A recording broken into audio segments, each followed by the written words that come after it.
Hello and welcome to yet another video. This is the 6th episode of the story, in which the author finds himself/herself in an alternate reality where she knows everything that will ever happen.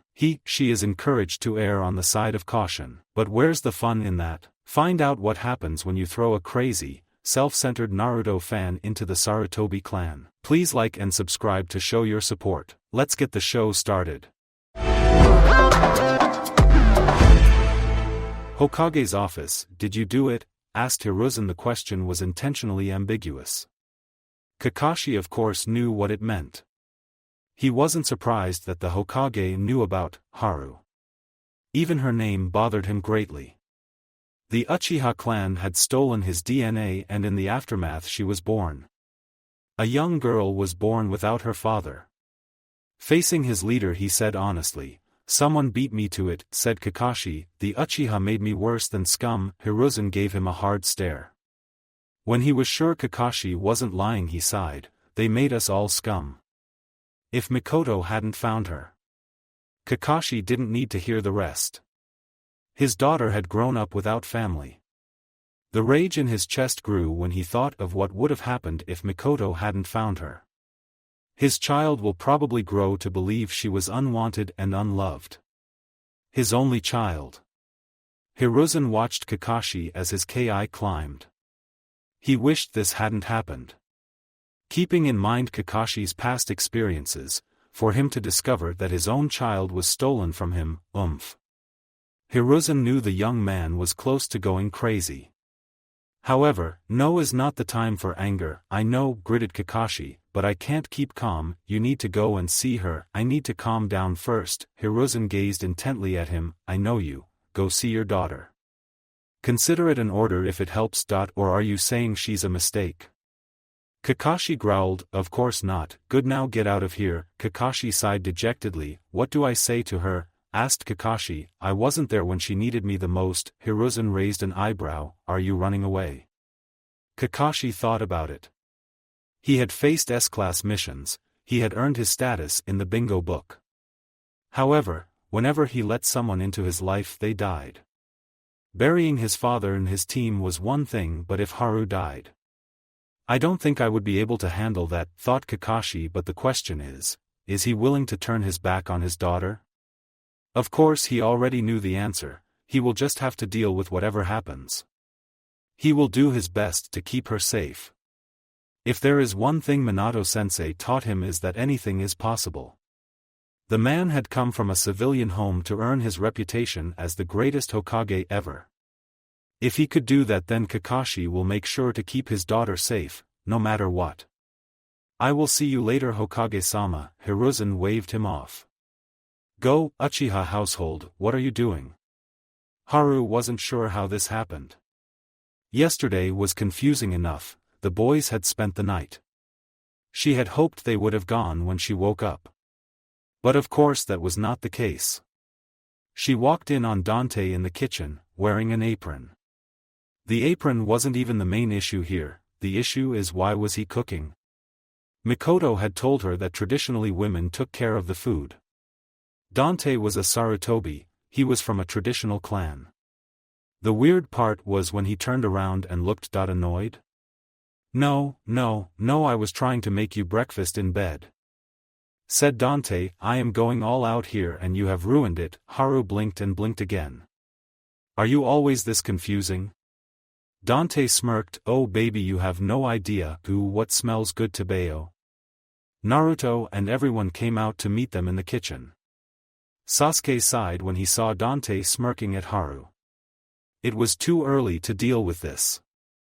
Dante on the other hand pouted when he saw them. "You guys ruined the moment." Naruto blinked innocently. "Well, why didn't say you two were together?" "It just happened," said Dante. Haru frowned at the tones. "What does together mean?" Dante smiled evilly. "Oh, we are together and that's all you need to know." Her frown deepened, she knew they were toying with her. Sasuke had told her that her best hope was to ignore them, but she did not want to do that. She wanted to meet them on their own terms. She wasn't about to back down from a challenge.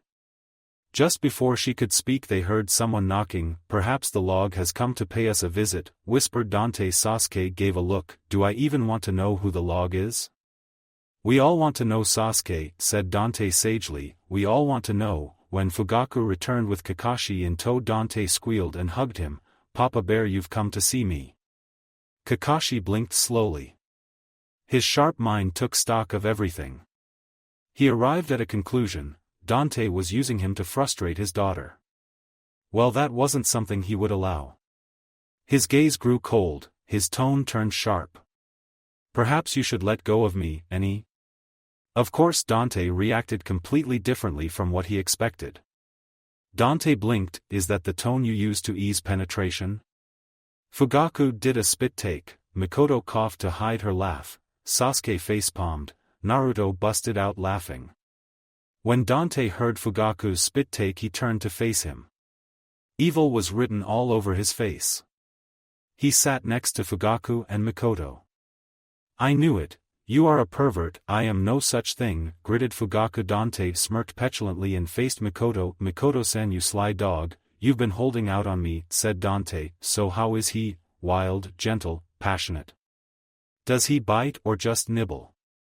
Don't you finish that sentence, roared Sasuke. Dante blinked. Sasu-chan, you know how reproduction works, right? I merely want to know if your mom is a scria. Sasuke gave Dante a withering glare. Finish that sentence and I will kill you. Dante looked so confused Haru actually believed he was.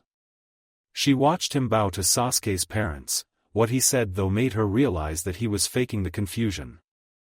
I apologize, Fugaku-san. Mikoto-san, it seems Sasuke doesn't want to know about how you moan each other's names in hot sweaty abandon. Sasuke roared and attacked Dante. Naruto literally felt he would die laughing. Haru looked at her father and saw he was as surprised as she was. That was good, it was good she wasn't the only one who found this weird. Mikoto saw that and knew Dante's plan had worked. Her son's best friend had a knack for dissolving tense moments. So now when Haru and Kakashi talked it won't be as tense, not after this. Oh, she knew Dante was curious about her sex life, not that she will ever tell him anything. She may love Dante but she wasn't stupid. Giving Dante personal information was feeding the predator, dangerous and reckless. Ack my liver, roared Dante. Sasu-chan, that doesn't bend that way. Of course, said Predator was always beautiful to watch, from a safe distance. Kakashi decided to ignore what was happening in front of him. At the back of his mind he hoped he won't be that kid sensei. He had Guy and his craziness was enough, he did not desire any more. He gestured Haru outside, they needed to talk away from Crazy Town. He took a deep breath, but Haru beat him to the punch. I'm happy here. I don't hate you. I understand that having me in your life will take some getting used to. We can take it slow. Kakashi blinked in surprise. He had not expected such a matured response. Staring into her eyes for the first time he saw how sharp she is. It was looking into a mirror at his age. However, unlike him, Haru had Mikoto and her band of crazy kids. Kakashi knew that she was right, having her will take some getting used to. If he, out of emotion, took her home they would both regret it. The best thing would be to leave her here where she was happy and bond with her. Besides, given the nature of his missions and his reputation, she would be better off here. I will visit you and take you out as much as I can. Haru nodded. That's more than enough. Kakashi I smiled proudly. You are a sharp girl. Haru blushed. Mikoto says that I take after you in that regard. Kakashi frowned. He didn't want that. He knew what it was like to be constantly compared to your father. He wanted Haru to grow up and find out for herself whom she wanted to be. Kneeling before her he said, you are a sharp girl regardless of DNA. Haru was surprised. She had thought the compliment would make him happy. However, as the words sunk in, it made her happy. It meant that he would support her, for her. She didn't have some family standard to live up to. She decided to express her thanks with a hug. Mikoto felt her chest constrict when she saw that. Thankfully Haru came back to inform her of what they had decided. She knew she shouldn't have felt so relieved, but she did. In the short time they had spent together, Haru had become precious to her. Facing Kakashi she said, "I promise I will keep her safe." Kakashi nodded, "That's all I ask." Once that moment passed they all turned to a peculiar sight. Naruto, with a huge smile, was poking a comatose Dante while Sasuke sat fuming in the corner. Fugaku was sipping his coffee, completely ignoring his environment. There was only so much crazy a man can take. Comatose Dante kept moaning and speaking gibberish. Naruto wasn't even interested in helping him. Sasuke was still angry with himself. He didn't kill Dante. Oh, how he had wanted to. But somehow he couldn't bring himself to do it. After a moment Dante crawled to Haru's side. "Fair angel, am I in heaven?" Haru blinked. "I thought you were unconscious." "I was attacked by an angry kitten," said Dante, "but seeing your angelic face has restored me." Kakashi could feel his eye twitch. He had always been indifferent to overprotective fathers. However, he was starting to understand their mentality. He watched Dante stand up, slowly, and grab his daughter's hand. The urge to rip the hand out nearly overpowered him. Just who does this kid think he is? He may be the Hokage's grandson, but that didn't give him the right to touch his princess.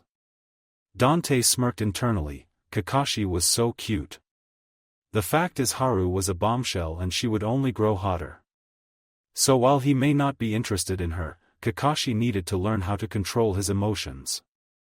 He couldn't wait for Haru to hit puberty and discover boys. "Fair angel, marry me, then I can die happy." Haru was surprised when she heard her father growl. Did he find Dante's behavior so annoying?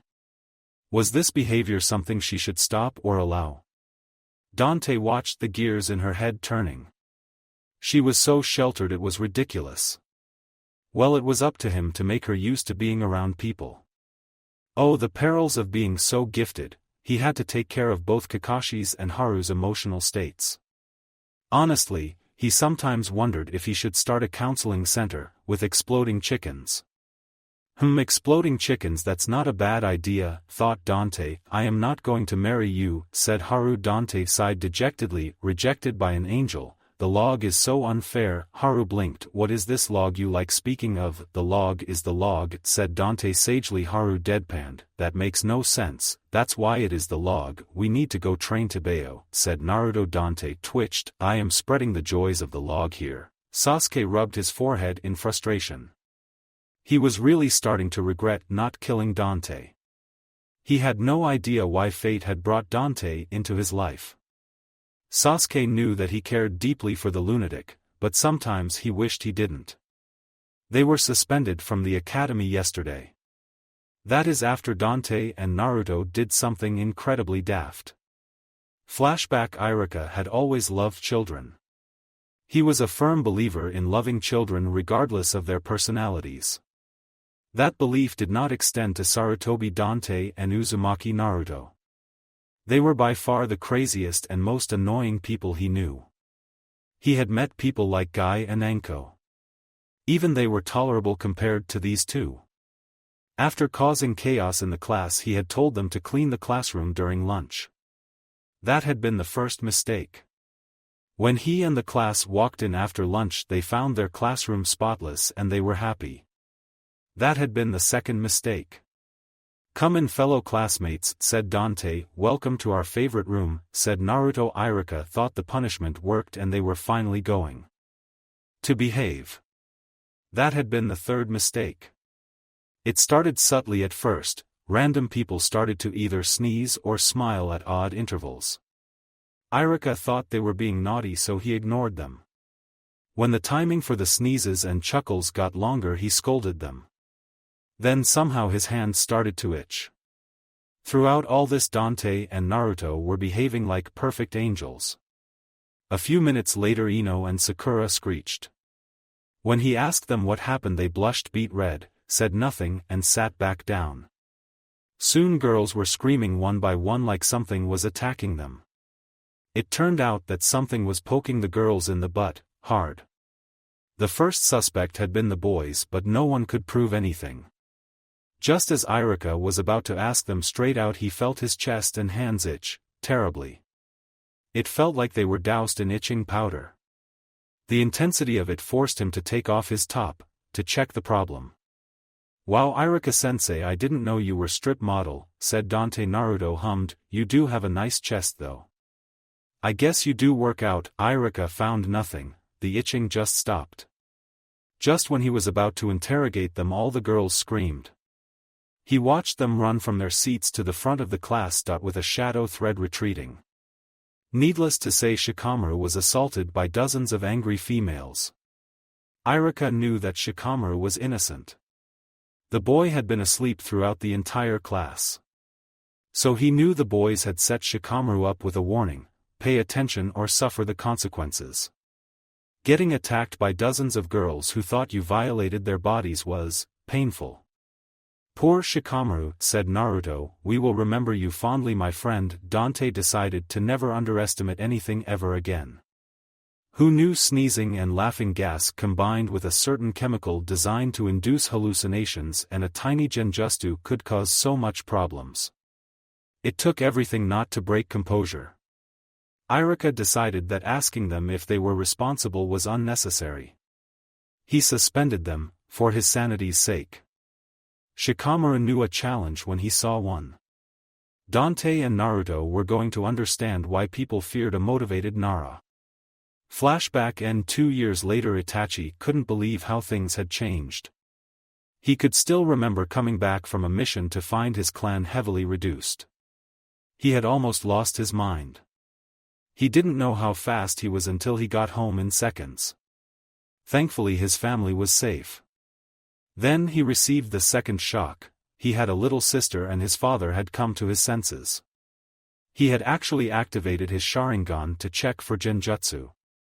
But it was real. He remembered how after the triple shocks he had gone to the river to process. Flashback: Itachi was so deep in thought he didn't know when someone walked up to him. He only came to when he heard a laugh he knew too well. Turning, he saw Izumi giggling at him. Looks like she was back from her mission. Itachi pouted at her, which only made her laugh more. "Sorry Itachi-kun, you look so funny." Izumi smiled when she saw his pout deepen. She always liked seeing him pout, he looked so adorable. She loved how close they were. Itachi didn't let his mask drop for anyone. She giggled when she remembered how he looked that day she discovered he had a sweet tooth. He looked so ready to attack her. "Sorry Itachi-kun, I promise I won't laugh again." Itachi sighed. They both knew that was a lie. Izumi was the only one he knew that actually found him amusing. It was one of the reasons he loved her. He found that with Izumi he didn't have to be anything but himself. She was not intimidated by his intelligence. She treated him like a normal person. Uchiha Izumi was nothing like the rest of his clan. She was kind, playful, gentle and funny. He sighed when he heard her giggle again. "Sorry Itachi-kun, you look like a kitten whenever you're thinking." "I do not," said Itachi. Izumi laughed. "Don't pout Itachi-kun, kittens are cute." Itachi had to stop a sigh. His girlfriend knew him too well. He relaxed when she leaned into him. Izumi smiled when she remembered the first time she did this. Itachi had gone so stiff. His mind kept trying to analyze the situation just to make sure she was comfortable. He was always looking out for others above himself. It is one of the things she loved about him. But she knew that something was bothering him right now. "What's wrong Itachi-kun?" Itachi put his arm around her. He knew he could tell Izumi everything and he did. Flashback: and Izumi had been amazing that day. She told him not to think about it too much. That he should just be glad his loved ones were safe, and he had a baby sister.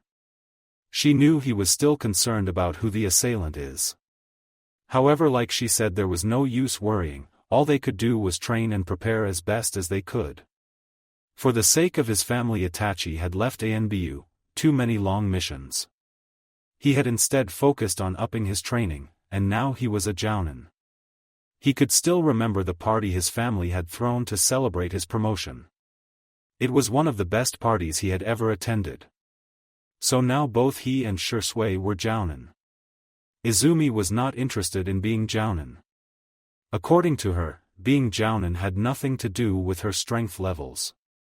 His girlfriend believes that deception was the shinobi's greatest strength. She said, if anyone comes after me thinking I'm the weak link, I can always correct their assumption. For that reason Izumi had decided to remain a chunin. The funny thing is, she wants him to strive to become Hokage.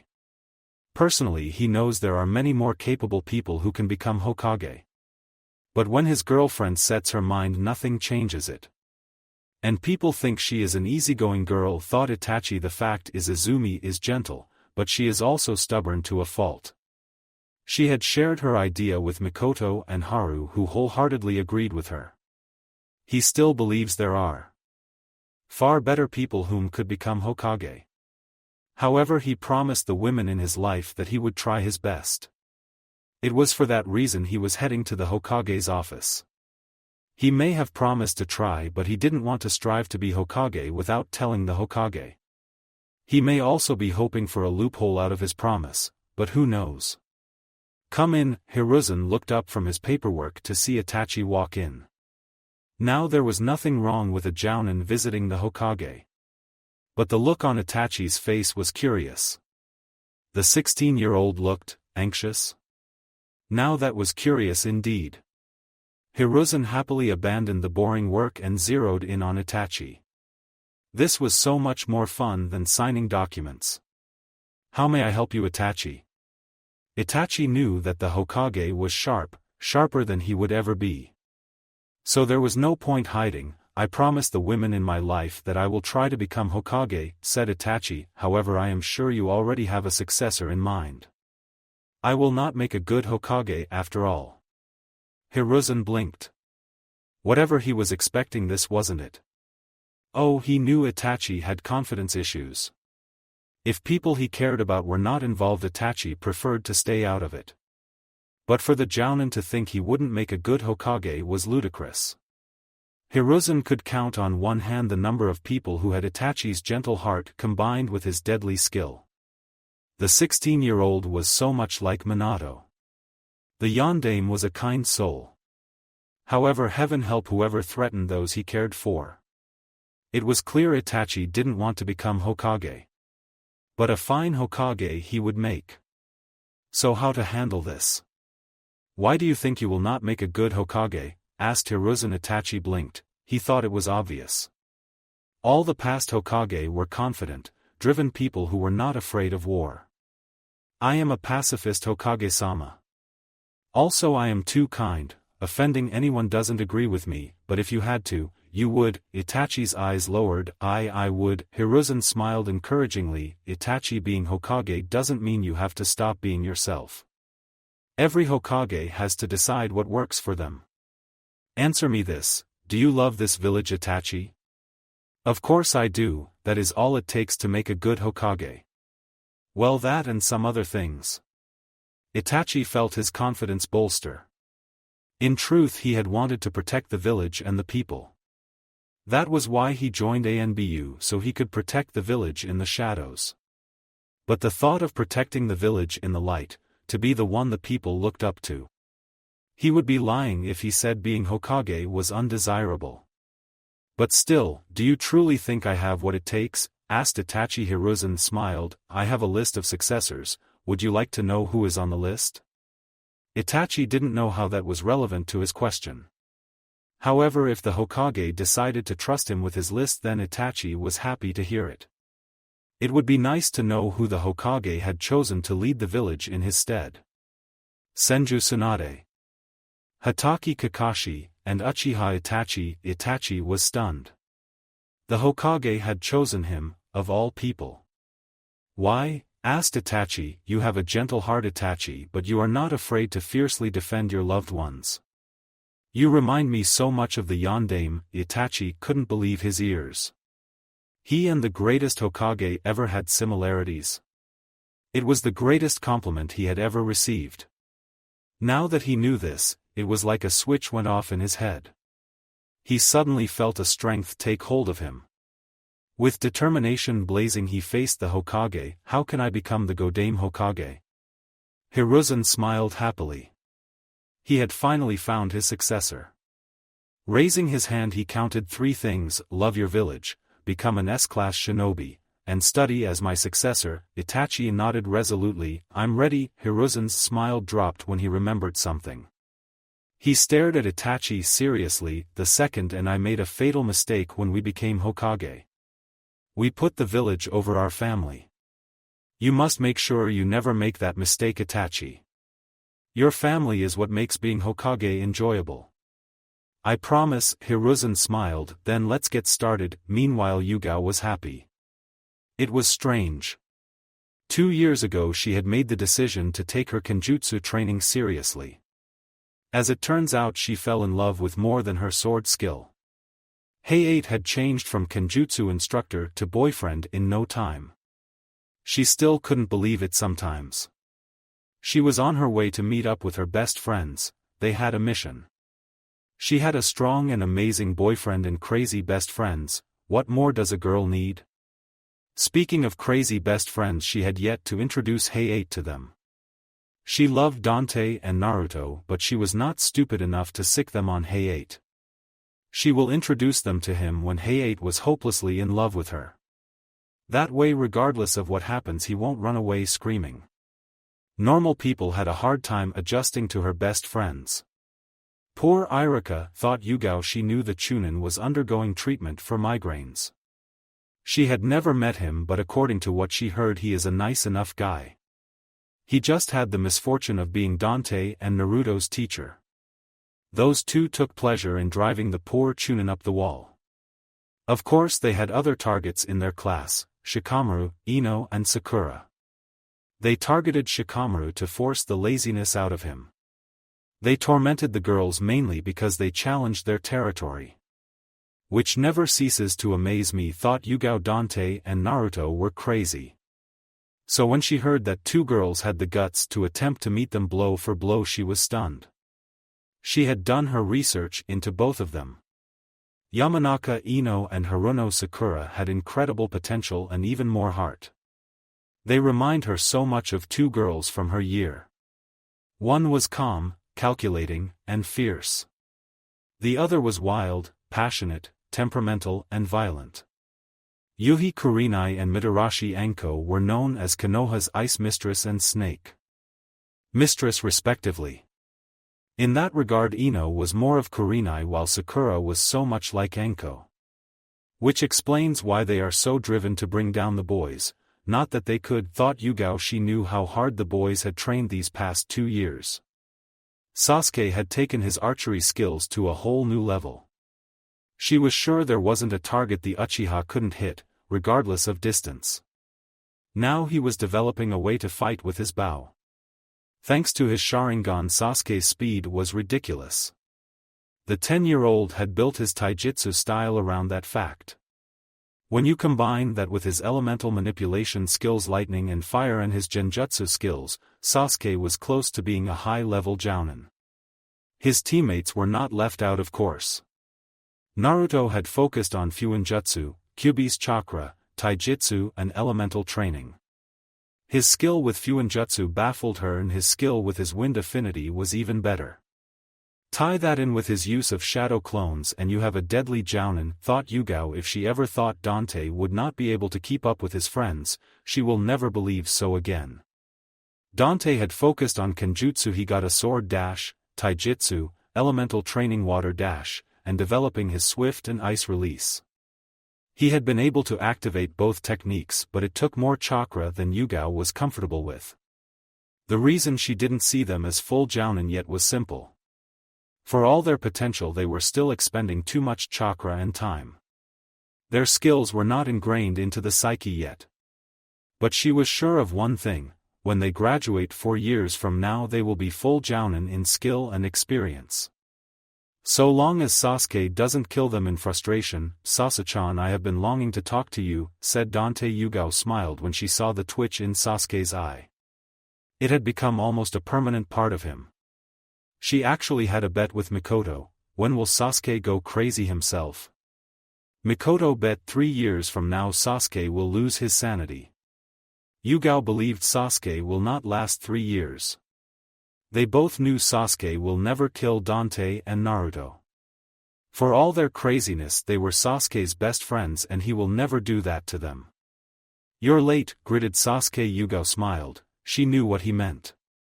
Why did you leave me to deal with these two by myself? Sasuke was so dramatic sometimes. Yeah, she knew she had that bet in the bag. I was finalizing the details of our mission, said Yugao. Okay, so what's our mission? Asked Dante. Well, we have to find a missing princess. Naruto's eyes sparkled. We finally get to rescue a damsel in distress. That's so cool, Tebeo. Yugao chuckled evilly. Yes, the princess was kidnapped by ghosts. Naruto paled. Yo, you're not serious, right? Sasuke smirked. Oh, this is going to be fun. Dante laughed. Oh, I love this. Naruto growled. This isn't funny. Yugao-senpai, you were joking though, right? We are not going up against GH ghosts, right? Yugao laughed. Sadistically, oh, I am dead serious, Naruto. Why don't I explain what happened? Yes please, said Sasuke. Oh, and maintain the scary tone, said Dante. You see, there is this part of the world seas called the Devil's Sea. No one knows anything about it, only that no fishes swim under it and no birds fly above it. The span of sea is always covered in fog and is the size of a small island. The ship carrying the Fire Country princess decided to go through the sea. That was 5 days ago and no one has heard from them since. But every night fishermen swear they hear the haunted screams of the princess and her crew. Screamed Naruto. Sasuke and Dante dropped to the ground clutching their sides. Seeing Naruto lose his cap over a scary story was so funny. The blonde looked like he was having a heart attack. Yugao was enjoying this more than she really should. She also knew the Hokage had picked this mission on purpose. Naruto's fear of ghosts was known to the Hokage and this mission was revenge. It was cruel and she loved it. Why do we have to save her? Asked Naruto. Can't they send the 12 guardians? Yugao smirked evilly. Oh, that's the best part, Naruto. Naruto gulped. What part is that? They sent 4 members of the 12 guardians, and they never returned. Dante knew they shouldn't be enjoying this. Good friends will be consoling Naruto and being there for him. But they couldn't help it. The great Uzumaki Naruto was terrified of ghosts. It was times like these that made Naruto a great friend. He provided comedic moments. After the blonde had accepted his fate, Naruto was too nice to abandon anyone. The team set off to Devil's Sea. 4 days later, this isn't right, said Kat. Oh really, which part, the deadly fog or the total silence? Asked Naruto. Chakra always gives off some kind of residue, said Kat. I am not getting any kind of signal around Devil's Sea. Yeah, that's not the scary part, said Arrow. Sonic paled. Are you people trying to give me a heart attack? I can't get any signal on my beacon, said Arrow. It's like the entire area doesn't exist. Cloud cackled. So I get to watch Sonic have a heart attack and fight against mystery ghosts. Can this day get any better? Sonic growled. If we ever get out of this, I am going to make you suffer. Come on Sonic, I need you to be strong now, said Kat. You can have your heart attack later. Cloud smirked. That was so motivational. Kat smiled. Oh shut up, if you guys are done we need a plan, said Arrow. I may not believe in ghosts but this place is pissing me off. Sonic took a deep breath. There was a princess waiting to be saved. We have to go in. Cloud smirked. You're about to piss your pants, aren't you? Oh just wait, Cloud, gritted Sonic. I am going to get my revenge. Sonic's right, we don't have any other option, said Arrow. We have to go into the fog. Cat sighed. Alright, stay close to each other. Sonic, are you good? Sonic swallowed hard. Not even close, but I don't have a choice. Cat held his hand. She may consider ghosts fictional, but what is real is that her best friend needed support. Sonic was starting to think someone up there hated him. Thanks to their senses they knew the span of Devil's Sea. However, they explored the entire area and they found absolutely nothing. The worst part was the foreboding presence that clung to the area. The place literally smelled like death. Now they were at the center of the sea surrounded by fog and the stench of death. "Well, this just keeps getting better and better," said Cloud. "Where do you think the princess's ship is?" "I don't know," said Cat. "The entire area is covered in water and nothing else, except the never-ending fog and the smell of corpses," groused Sonic. "Wait a minute, that gives me an idea," said Arrow. "I think we're searching in the wrong places." "Are you suggesting what I think you're suggesting?" asked Cloud. Arrow blinked. "Do you have a better idea?" "What are you two talking about?" asked Cat. "When your target is neither up, left, right, front, nor behind." "What is left?" asked Arrow. "Below," realized Cat. Sonic was stunned. "You want us to dive into the water?" "Have you finally gone crazy?" asked Sonic. "Like I said, do you have a better idea?" "We will be completely defenseless in the water," said Sonic. "Our buffer may allow us to breathe and reflect small attacks, but that's it." Cloud adopted his thinking pose. "Maybe there is a way around that." Arrow blinked. "Like what?" "Well, you have a point. It is very likely that our target is below us. Also, in rare fashion, Sonic has a point too. If we were attacked, we would not stand a chance." "Okay, so what do you propose we do?" asked Cat. Cloud smirked. "We use our resident fuzzy." Sonic blinked. "What are you talking about?" Cloud sighed dejectedly. "In layman terms, I want you to use your chakra shroud to repel anything that might attack us." "That's a great idea, Cloud," said Cat. "The Kyuubi's chakra has its ki after all." "That part one understand. What I don't understand is why you called him Fuzzy," said Sonic. Cloud blinked. "That's his name." "Well, his full name is Fuzzy Wuzzy the First." "Okay, I don't want to know," said Arrow. "Sonic, lead the way." Sonic shook his head. He and Dante will discuss the name later. He was also curious about what Kyuubi will think of his new name. After activating his chakra shroud, he dived into the water followed by his team. As it turns out, Arrow was right about the base being underground. There was a complex beneath Devil's Sea. It was protected by a dome and ships were littered around the area. As they swam towards it, they kept their senses on, just in case. Naruto didn't know if it was paranoia, but he felt something ambling around them. Whatever it was didn't come close, hopefully because of Fuzzy's ki, but it didn't leave either. "It seems Fuzzy comes in handy," thought Sonic, "but given our luck, we will have to deal with whatever that is soon enough. I just hope it's not a ghost." When the team reached the dome, they couldn't find an entrance. So Cloud decided to screw it. The enemy probably knew they were coming. He drove a chakra-encased fist into the glass. Needless to say, the whole thing came apart. But the freaking part was after they jumped in, the glass repaired itself. Sonic was really starting to hate this entire mission. They tried to use their senses in the dome, but they couldn't get anything. Cat would have loved to use the stealthier approach, but Cloud had just rendered that useless. "Okay, let's go," said Cat. "Hopefully we can get to them before they regroup from that entrance." Cloud gasped. "Okay, I am seriously insulted right now. That entrance was cool." Arrow's eyes picked up on something. "Guys, we have a problem." Just before he could speak, the team saw what looked like zombies forming around them. The things didn't have a single chakra signature, but their ki was intense. At the head of the army forming in front of them, Cat noticed something. "Oh no," said Cat. "What's wrong?" Cat's eyes narrowed. "Those guys in front are the 12 guardians the daimyo sent." "How is that possible?" asked Sonic. "Ghosts he was afraid of, not zombies." "Let's find out after we take out these guys," said Cat. The team was about to do just that when they noticed Cloud had his head down and he was shaking. They had never known him to be scared of anything before. Arrow tapped him. "Well, what's wrong with you?" When Cloud mumbled something, Sonic smirked. "You're not scared of zombies, are you, Cloud?" Cloud smirked evilly. "Call me Leon." Cat couldn't help but sweat drop at what Cloud did next. He pulled out his guns and started blasting the zombies while laughing hysterically. She had never seen him so happy about anything before, and that was saying something. He looked like a sociopath on sugar high. He also kept pulling different shooting stances, some she had never seen before. Arrow and Sonic, however, were just gaping at their best friend. Arrow knew that Cloud had bloodthirsty tendencies, but this was something else. He looked like he was experiencing the greatest day of his life. Zombies, zombies, zombies kukukukukum wahahahaha zombies, screamed Cloud. Zombies.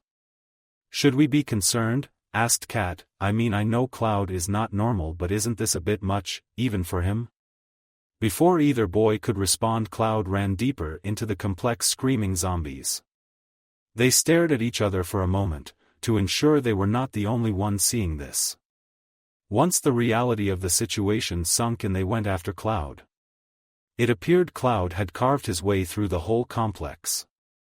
The team decided to try to find the princess. Thankfully they didn't find a zombie resembling her.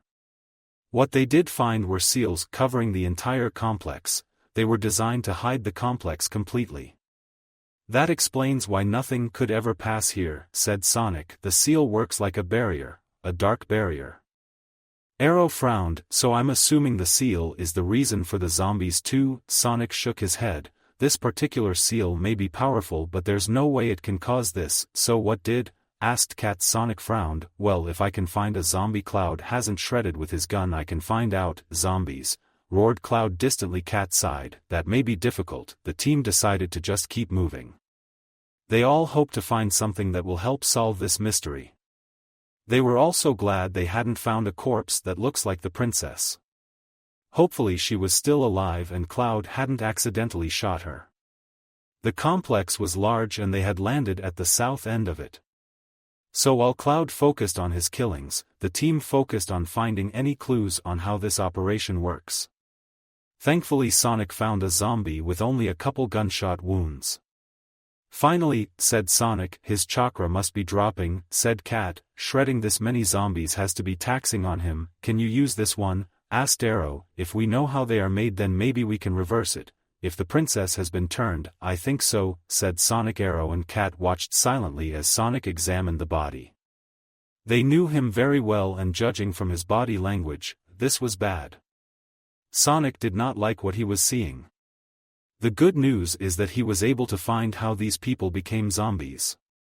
But the process made him sick to his stomach. When he finished, he turned to face his team.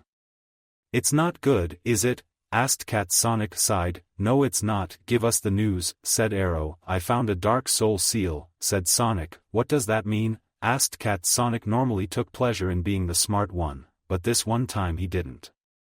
Master sealers know that the human is made up of 3 parts, body, soul and spirit, explained Sonic. The spirit is from Kami. It can't ever be touched by a seal.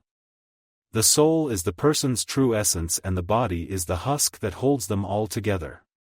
Okay, so the dark soul seal attacks the very essence of its target, said Arrow. When the DSS is applied, it sucks the soul away and replaces it when the sealers will, so it turns them into a puppet, asked Arrow. But to control so many zombies at once, it's unreal. He doesn't have to control them, said Sonic. All he has to do is input a directive into the seal and the seal takes care of the rest. Wait, what about the spirit part of them? Asked Cat. Surely they can fight back. Normally when the soul is in trouble, the spirit can help if a strong trigger is applied, said Sonic. But that's not the case here. I'm guessing the seal blocks all memories and emotions, said Arrow. Sonic swallowed. He hated this guy far more than anyone he had ever met. No, the DSS puts the soul in a constant state of fear and depression, said Sonic. That's why their expressions look so tortured. We gotta find this guy, said Cat. Just before the boys could reply, the complex shook.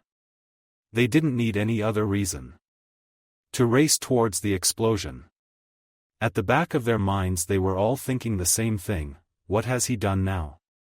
When they arrived, they saw Cloud staring hard at a steel door surrounded by dead zombies. The door had traces of burn marks on it. Arrow activated his Sharingan. There had to be a reason ANBU explosives didn't bring it down. Oh hey guys, what's up? Asked Cloud. Cat sweat dropped. Who asks that kind of question while being surrounded by dead zombies?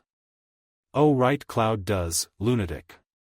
Looks like a chakra barrier is blocking the door, said Arrow. Huh, you don't say, chipped Cloud. Well, I guess we must have missed a clue. We? Asked Cat. I don't think you even stopped to look around when you went on your little killing spree. Cloud gasped. I am insulted you would say that to me. Sonic smirked. You're insulted she said you went on a killing spree. No, I am insulted she called it little, said Cloud. I worked very hard on this. Cat facepalmed, I am going to have your head examined when we get home. Cloud skipped happily, yay, I am going to have my head examined.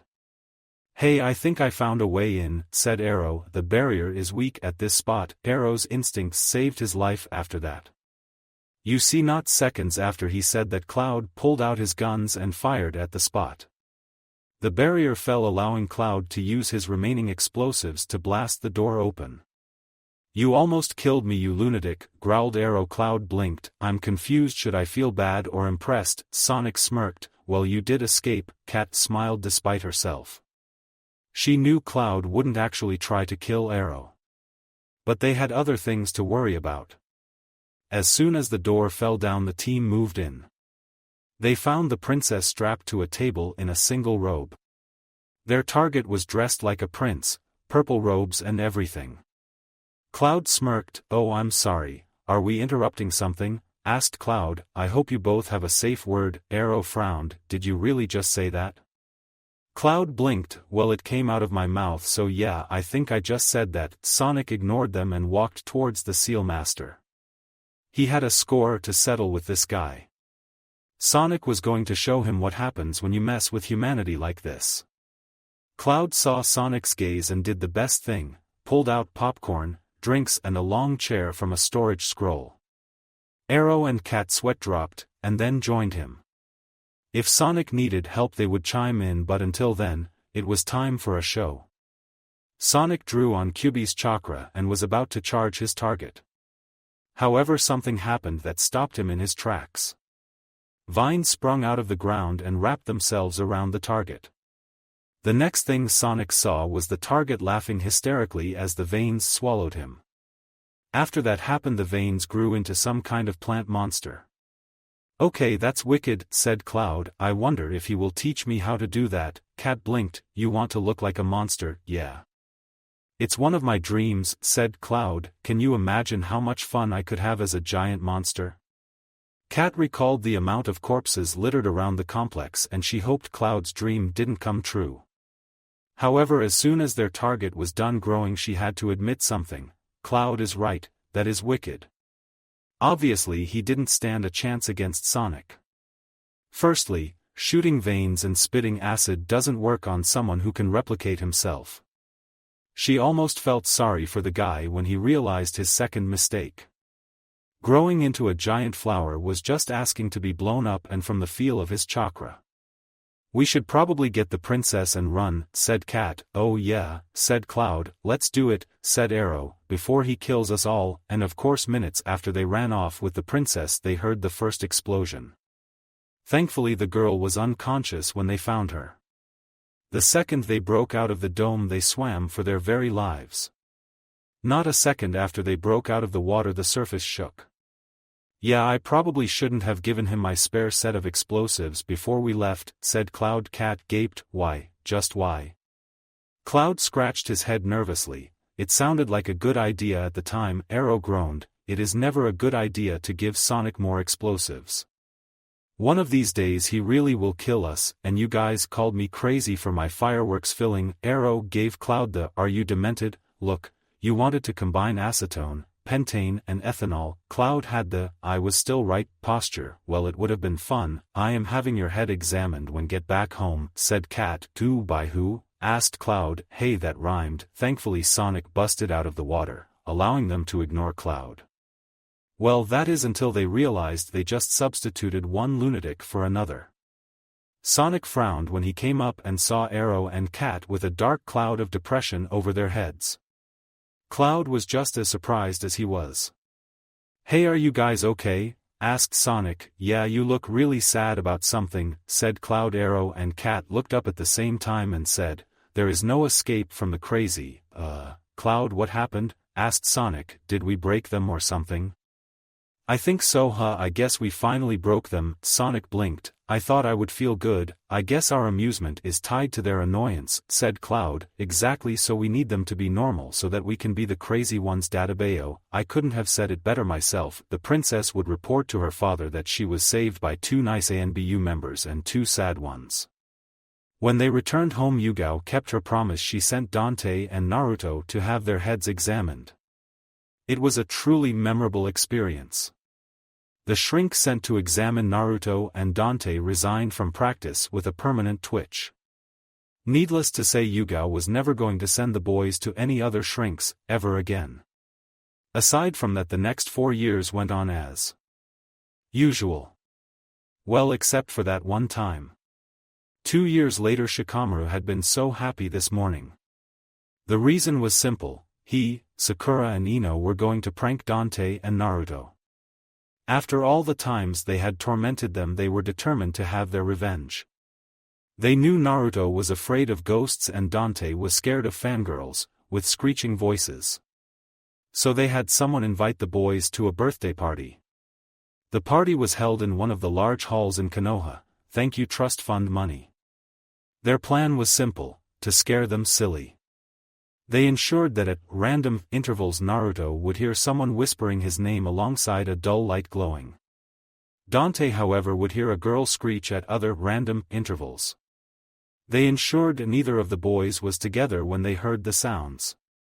Once they got them wound up tight, they stopped for a while and let them party. After that period passed, they increased the intervals and the volume.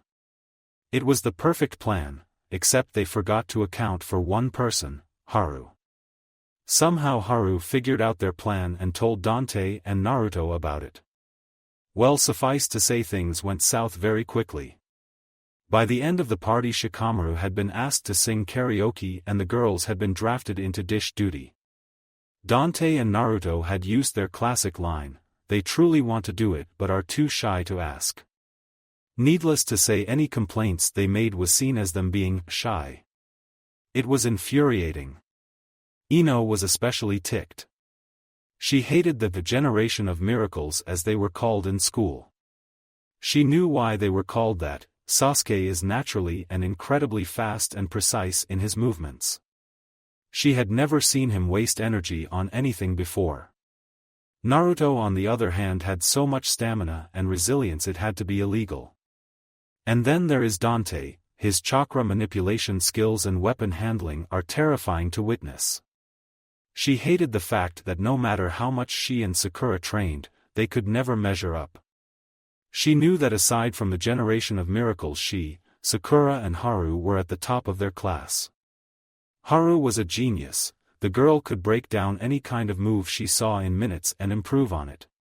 It made surprising her extremely difficult since she could see the weaknesses and strengths of any technique. Irika-sensei even said with enough training her eyes could mimic a Sharingan. And considering the fact that her mother is an Uchiha, she will get even stronger, thought Ino. Sakura was the direct opposite of Haru. While Haru relied on her eyes, Sakura relied on her mind. The girl could process information almost as fast as Shikamaru. Sakura's photogenic memory meant her mental library would get bigger, not smaller. Ino had to admit, if Sakura's mental library got large enough, Haru would have a hard time keeping up with her. The only thing that would break the tie between both girls would be either their chakra capacity or their physical capacity. So far Haru owned the former, while Sakura owned the latter. It was always interesting watching them fight each other. Especially since neither of them quit until they pass out, thought Ino. You're thinking too hard. Ino twitched at Sakura's statement. I am not. Look Ino, I get it, okay, said Sakura. The generation of miracles are my rivals too. I really hate how strong they are, gritted Ino. I swear one of these days I will defeat all of them. Sakura smiled. Ino was even more stubborn than she was. She knew while Ino said she hated them, she was also happy they were around. Before the generation of miracles showed up, Ino had been able to seat at the top of the class, with ease. She knew there was only one other girl capable of taking Ino down. Hinata would have been a great rival for Ino, but the girl was gentle to the core.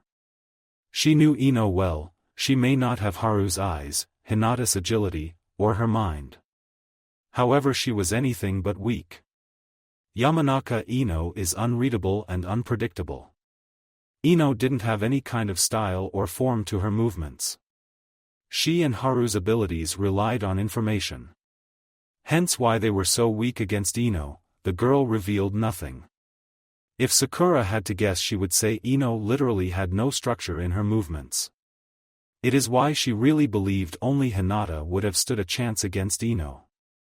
Hinata was the most agile person she had ever met. The Hyuga could pull off an insane stretch while doing a mid-air backflip. Usually when you commit your body to a task, it holds you back from doing other things. Hinata's body did not follow that rule. If only they were strong enough to stand up to the GOM. There was one thing no one knew though.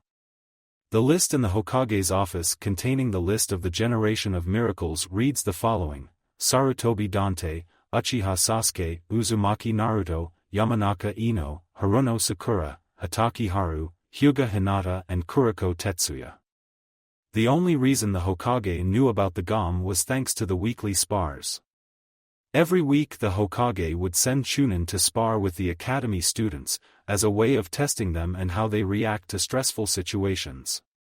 Nara Shikamaru was not on the list because being excellent in strategy was typical of a Nara.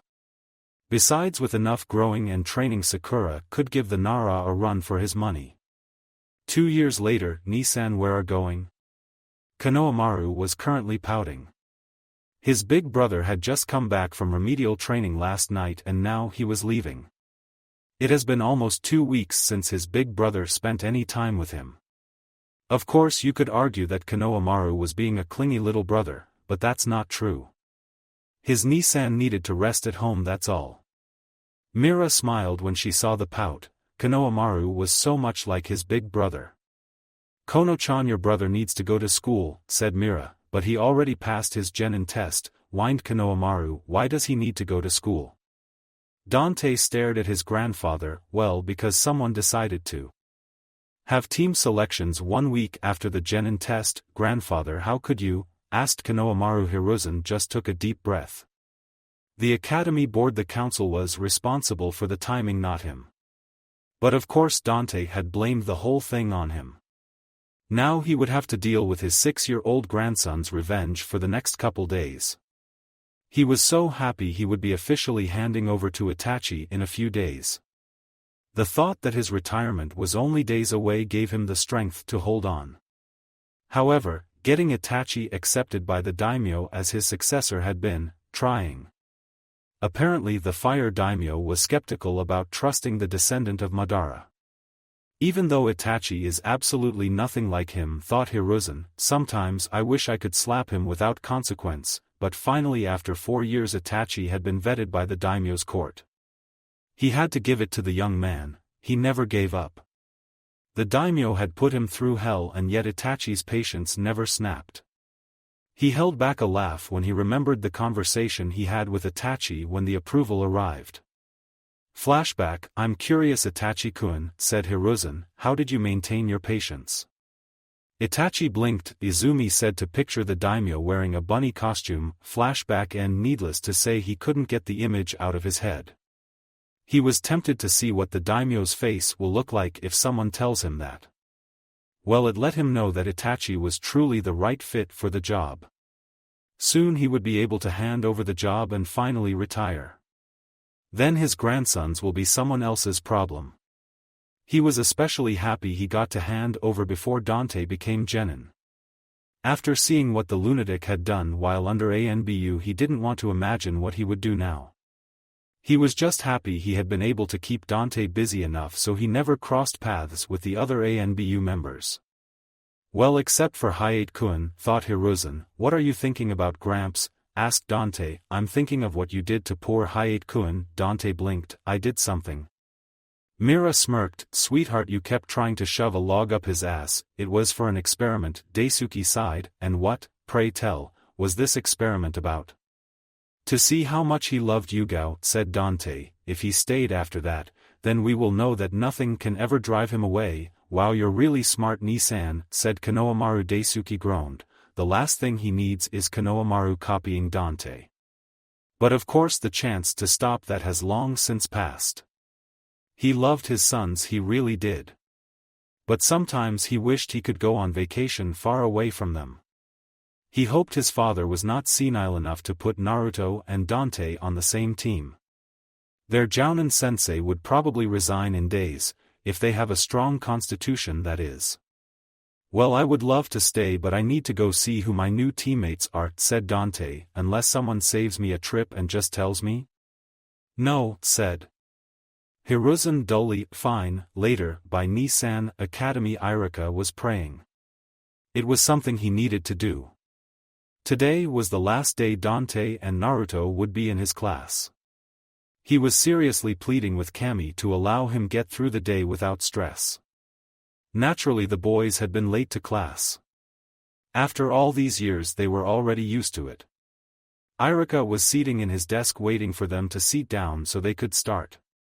When he was first appointed as a teacher, his dream had been to give the new genin a good pep talk first. However, all he wanted to do now is get this over with and pass the lunatics over to someone else. Alright, I am going to announce the teams now, said Irika. Pay attention because I will not repeat myself. I have to get out of here as fast as possible, thought Irika. Dante smirked. I think we may have spooked Irika-sensei. Sasuke scoffed. Yeah, that's surprising. Shush, I'm listening to the names, said Naruto. Dante raised an eyebrow. You do know that Gramps will never put us in the same team, right? Yes, I do, said Naruto. That's why I want to know how they split us. Did you pay attention to the last 5 teams? Asked Sasuke. Shush, gritted Naruto. Team 6, Sarutobi. Dante, Aburame Shino and Kuroko Tetsuya. Your sensei is Hitaki Kakashi, said Irika. Dante blinked. Irika-sensei, I'm happy to have Kakashi-san as my sensei, but who is Kuroko Tetsuya? I am. All 3 boys jumped out of their seats. Every person in the class, except Irika, was stunned to see someone seating in the desk behind the boys. Dante scanned the boy, blue hair, blue eyes, pale skin. He couldn't understand how he didn't notice him before now. As far as Dante knew, there was no Kuroko Tetsuya in their class, and yet here he is. Kuroko was mildly amused right now, not that anyone could tell. He knew he was hard to notice, but he didn't think they would react like that. It was comforting to know he had something on the generation of miracles. Are you a ghost? Asked Naruto. It was the only explanation he could come up with. Normally Sasuke would have scoffed, but now was not the time. He used his beacon to gauge Kuroko's strength and he was stunned. The guy had less chakra than Sakura, and that was saying something. Somehow Sasuke had the feeling if he took his eyes off Kuroko for even a second he would vanish again. That was a very scary ability, and Sasuke had a feeling that this was only a tip of the iceberg. Haru had also arrived at the same conclusion. This guy is dangerous. Irika coughed. Can you 3 please go back to your seats now? Yeah, sure, said Sasuke. Irika continued, but he had to admit watching the boys jump like that was very amusing. Team 7, Uchiha Sasuke, Haruno Sakura and Akimichi Choji. Your sensei is Midarashi Anko. Sasuke felt so relieved, he had normal teammates. Yes, Sakura saw him as her rival and Choji was a heavy eater. But compared to Dante and Naruto, they were a godsend. However, his sensei was a different story. Sasuke didn't know where he had heard that name before, but it sent a chill down his spine. It couldn't be that his sensei was just as crazy as Dante, could it? Fate couldn't hate him that much, right? Team 8, Yamanaka Ino, Hyuga Hinata and Inazuka Kiba. Your sensei is Yuhi Kurenai. Dante frowned, he was starting to see a pattern. The teams were made up of 2 strong members and 1 normal one. That didn't make any sense. Unless the Hokage wants the strong ones to motivate the normal ones, and knowing his grandfather, that was most definitely his plan. Team 9 is still in circulation, said Irika. Team 10, Uzumaki Naruto, Hitaki Haru and Nara Shikamaru. Your sensei is Sarutobi Asuma. Shikamaru groaned and slammed his head on the desk. He was not happy about this. Why can't he get a break? Naruto smirked evilly. Don't worry, Shika, we are going to have so much fun together. I wonder if I should move to Suna, thought Shikamaru. Now my mom would make my life hell if I tried to. Troublesome. Alright, when we return from a very short break I will list out the names of the generation of miracles, said Irika. You will meet your sensei after that. As soon as Irika left, Sasuke signaled Dante to follow him outside. Once outside, Sasuke scanned the area just to make sure they were alone. Turning to Dante, he said, "I don't have to tell you to watch that teammate of yours, right?" Dante blinked. "You mean Shino?" "No, I mean Kuriko," gritted Sasuke. "So far we haven't met anyone who can sneak up on us.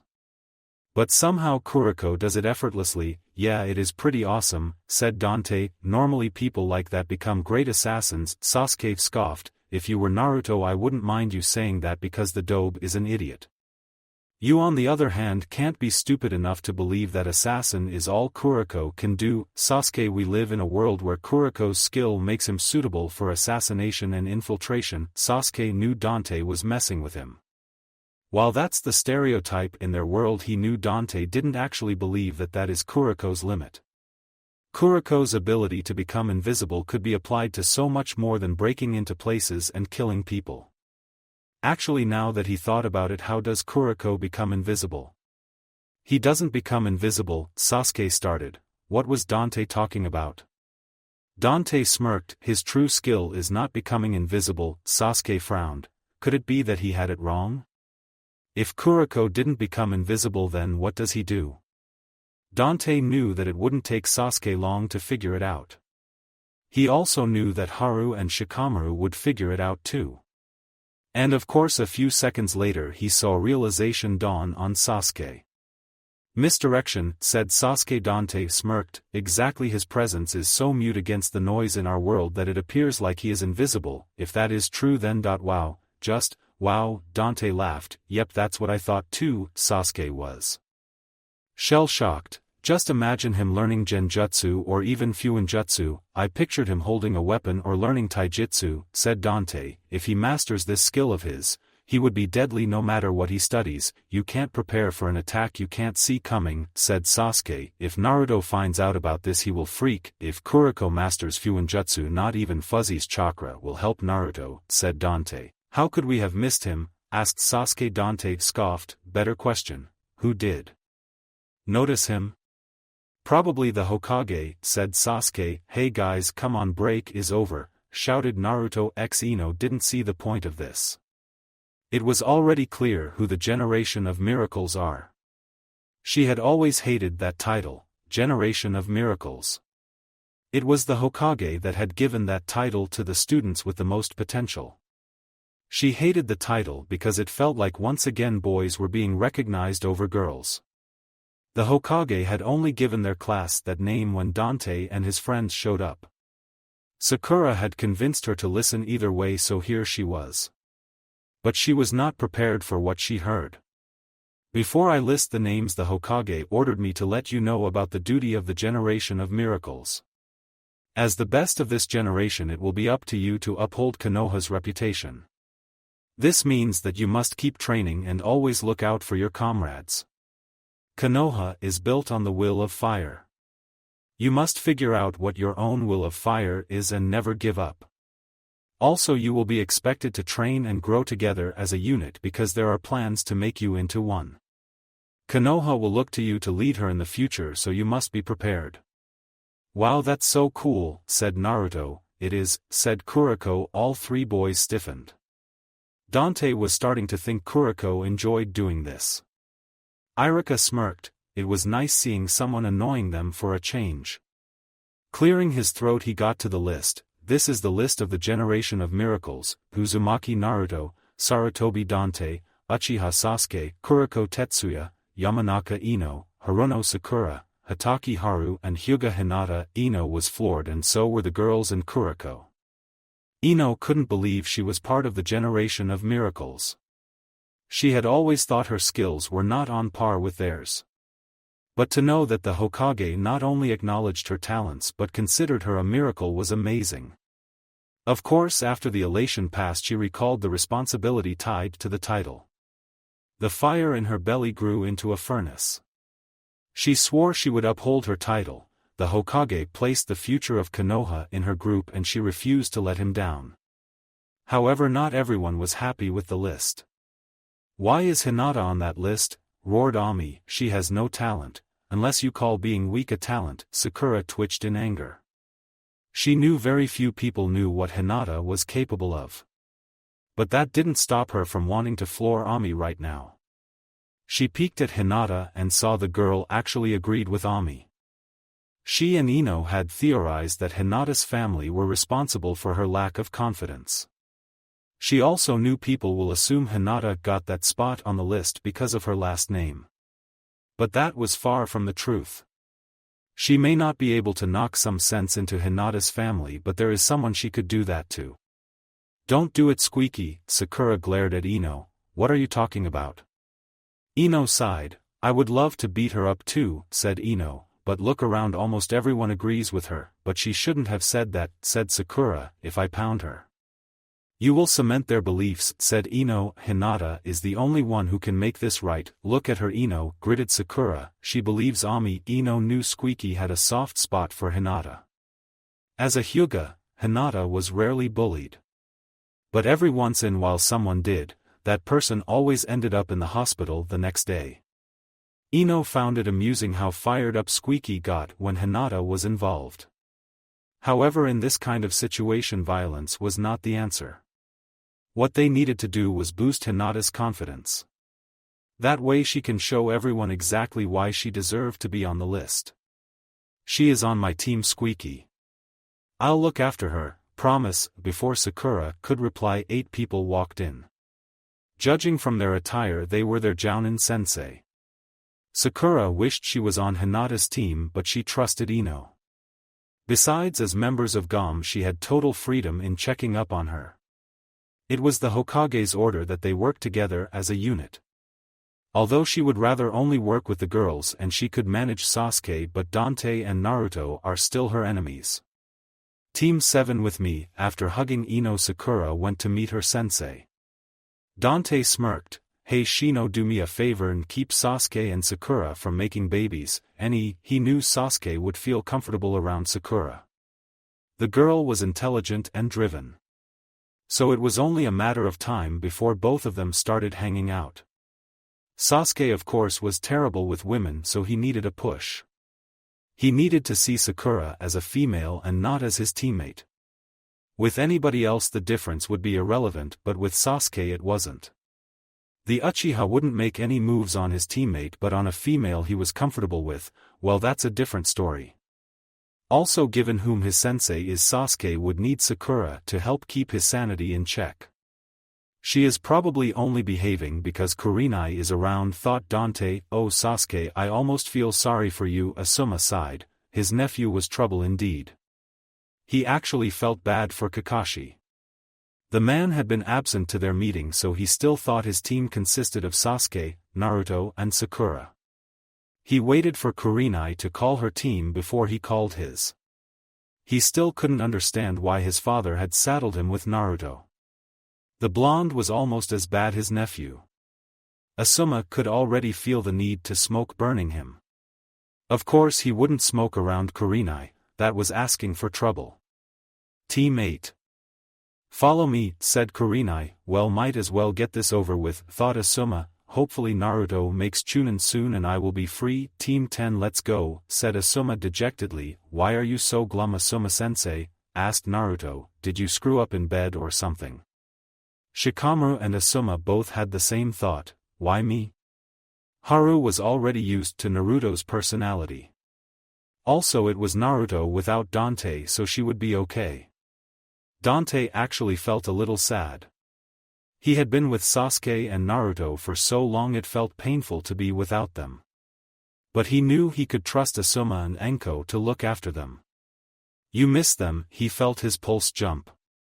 Turning, he glared at Kuriko. You enjoy doing that, don't you? All he got was a blank stare, but somehow Dante knew he just knew Kuriko was laughing at him. Well, it seems he now had a rival. Dante wasn't about to let someone beat him at his own game. But before he did anything he needed to know his target. He knew about everyone in Naruto, but Kuriko was new to him. He was at a disadvantage too because he didn't know how much Kuriko knew about him. However, he loved a challenge. So Kuriko, why did you decide to become a shinobi? Asked Dante. Dante was starting to get better at reading Kuriko. He looked determined. I want to help people, said Kuriko. I know shinobi are just mercenaries but I don't want to be. Dante blinked. You want to help people? Kuriko's stare became intense. Yes I do. Dante smirked and then started laughing hysterically. Kuriko was offended and his eyes grew colder. Well, until Dante stopped laughing and said, "You and Naruto will get along very well," said Dante. He has the same desire. Shinobi should be heroes. Kuriko's hard glare relaxed. What about you? Dante smirked maliciously. I just want to cause chaos. That's not true, stated Kuriko. Dante blinked. What are you talking about? Your desire is not to cause chaos, even though that is what you want everyone to believe. Dante frowned. Okay, so what is my desire? You want to bring honor to your clan and you want to help your loved ones achieve their fullest potential. Dante literally gaped. The only person who knew about his dreams was his mother. No one else knew about his true goals, so how did Kuriko figure it out? He stared deep into Kuriko's eyes. He couldn't understand how someone he had never met knew him so well. Kuriko's eyes revealed nothing but somehow Dante understood him better. He had the same glint in his eyes Naruto has. It seemed Kuriko has the same principles as his blonde friend. Dante sighed. Only one person knows about that. How did you know? I noticed what your influence does to those around you, said Kuriko. Also you don't do anything without a clear goal in mind. Dante smirked. You've been watching me? Kuriko's eyes became shadowed little. Whatever he was going to say, Dante knew it would be important. Too many people become shinobi for the wrong reasons. I joined the academy because I wanted to change that, but I didn't know why. Then I met you, and I realized that you became a shinobi because you loved it. You didn't do it because of fame, money, power, or because it was expected of you. You did it out of love for protecting those close to you. That's when I understood why I wanted to be a shinobi. I loved the feeling. Dante smiled. Yeah, being a shinobi is awesome. Is that why you kept watching me? Kuriko nodded. I want to be your shadow. I believe that the stronger the light is, the stronger the shadow becomes. You can't have one without the other. Dante frowned. He was about to shoot that plan down before he realized something. Naruto and Sasuke are just like that. Sasuke was Naruto's shadow and Naruto was Sasuke's light. That was how they defeated Kaguya, using the light and shadow style. He had promised when Sasuke and Naruto faced Kaguya he would be there. So why not face Kaguya with 2 light styles and 2 shadow styles? Come to think of it, Naruto and I are a lot alike, thought Dante. Also somehow I feel a connection with Kuriko. Is it possible that the sage's sons aren't the only duo reincarnated in this timeline? Sparta had 2 sons after all, Dante and Virgil. Kuriko, are you an orphan? Asked Dante. Yes. Dante could feel Kuriko was uncomfortable with this, but there are some things he had to know. Do you know your family history? No I don't, said Kuriko. The Hokage is the one who named me. Dante's frown deepened. That made 0 sense. His grandfather was a busy man and as nice as he is, he doesn't have the time to be naming random orphans. That was the job of the caretaker at the orphanage. So the fact that he named Kuriko spoke volumes. He was definitely going to have a chat with his grandfather later on. However, he had a feeling Kuriko was a Sparta descendant. It would explain the feeling in his gut. The only question he had is, if Kuriko was the descendant of one of the sons of Sparta, which one was he? Was Kuriko from Virgil while he was from Dante, or was it the other way around? Dante was knocked out of his thoughts, literally. Kuriko's punch wasn't that painful, but still, what was that for? Asked Dante. You were brooding, said Kuriko. Our heritage doesn't matter, what matters is our relationship. Dante smirked. Our relationship? Well, why didn't you say so? Please don't say things like that. If Dante didn't know any better he would say Kuriko wasn't affected by his comment. Dante pouted. Annoying someone who knew him was not fun. However, Dante knew Kuriko is right, agonizing about their family history is pointless. What matters is their relationship, not who their ancestors are. So the only thing left to do is, I am honored to be your light. Don't make it weird. Dante's sweat dropped. Just how well did Kuriko know him? His response was cut short when Kuriko raised a fist to him. Dante smirked and bummed fists with his new friend. Somehow he knew this fist bump was going to be their thing. Just then he remembered he has another teammate. Looking up he saw Shino talking to a bug on his finger. Dante wasn't even sure how to approach Shino. Talking with Kuriko had thrown him off for a bit. But he had to do something till Kakashi-sensei got here. The sooner that happened the sooner he can go home to refresh. He jumped to Shino's desk. What are you two kids talking about? We're analyzing the colony's new soldiers. Why you ask? Because it is important to know how the new ones can fit into the colony. Do you always give reasons why you say the things you say? Asked Dante. Shino tapped his glasses. Explanation is important. Why you ask?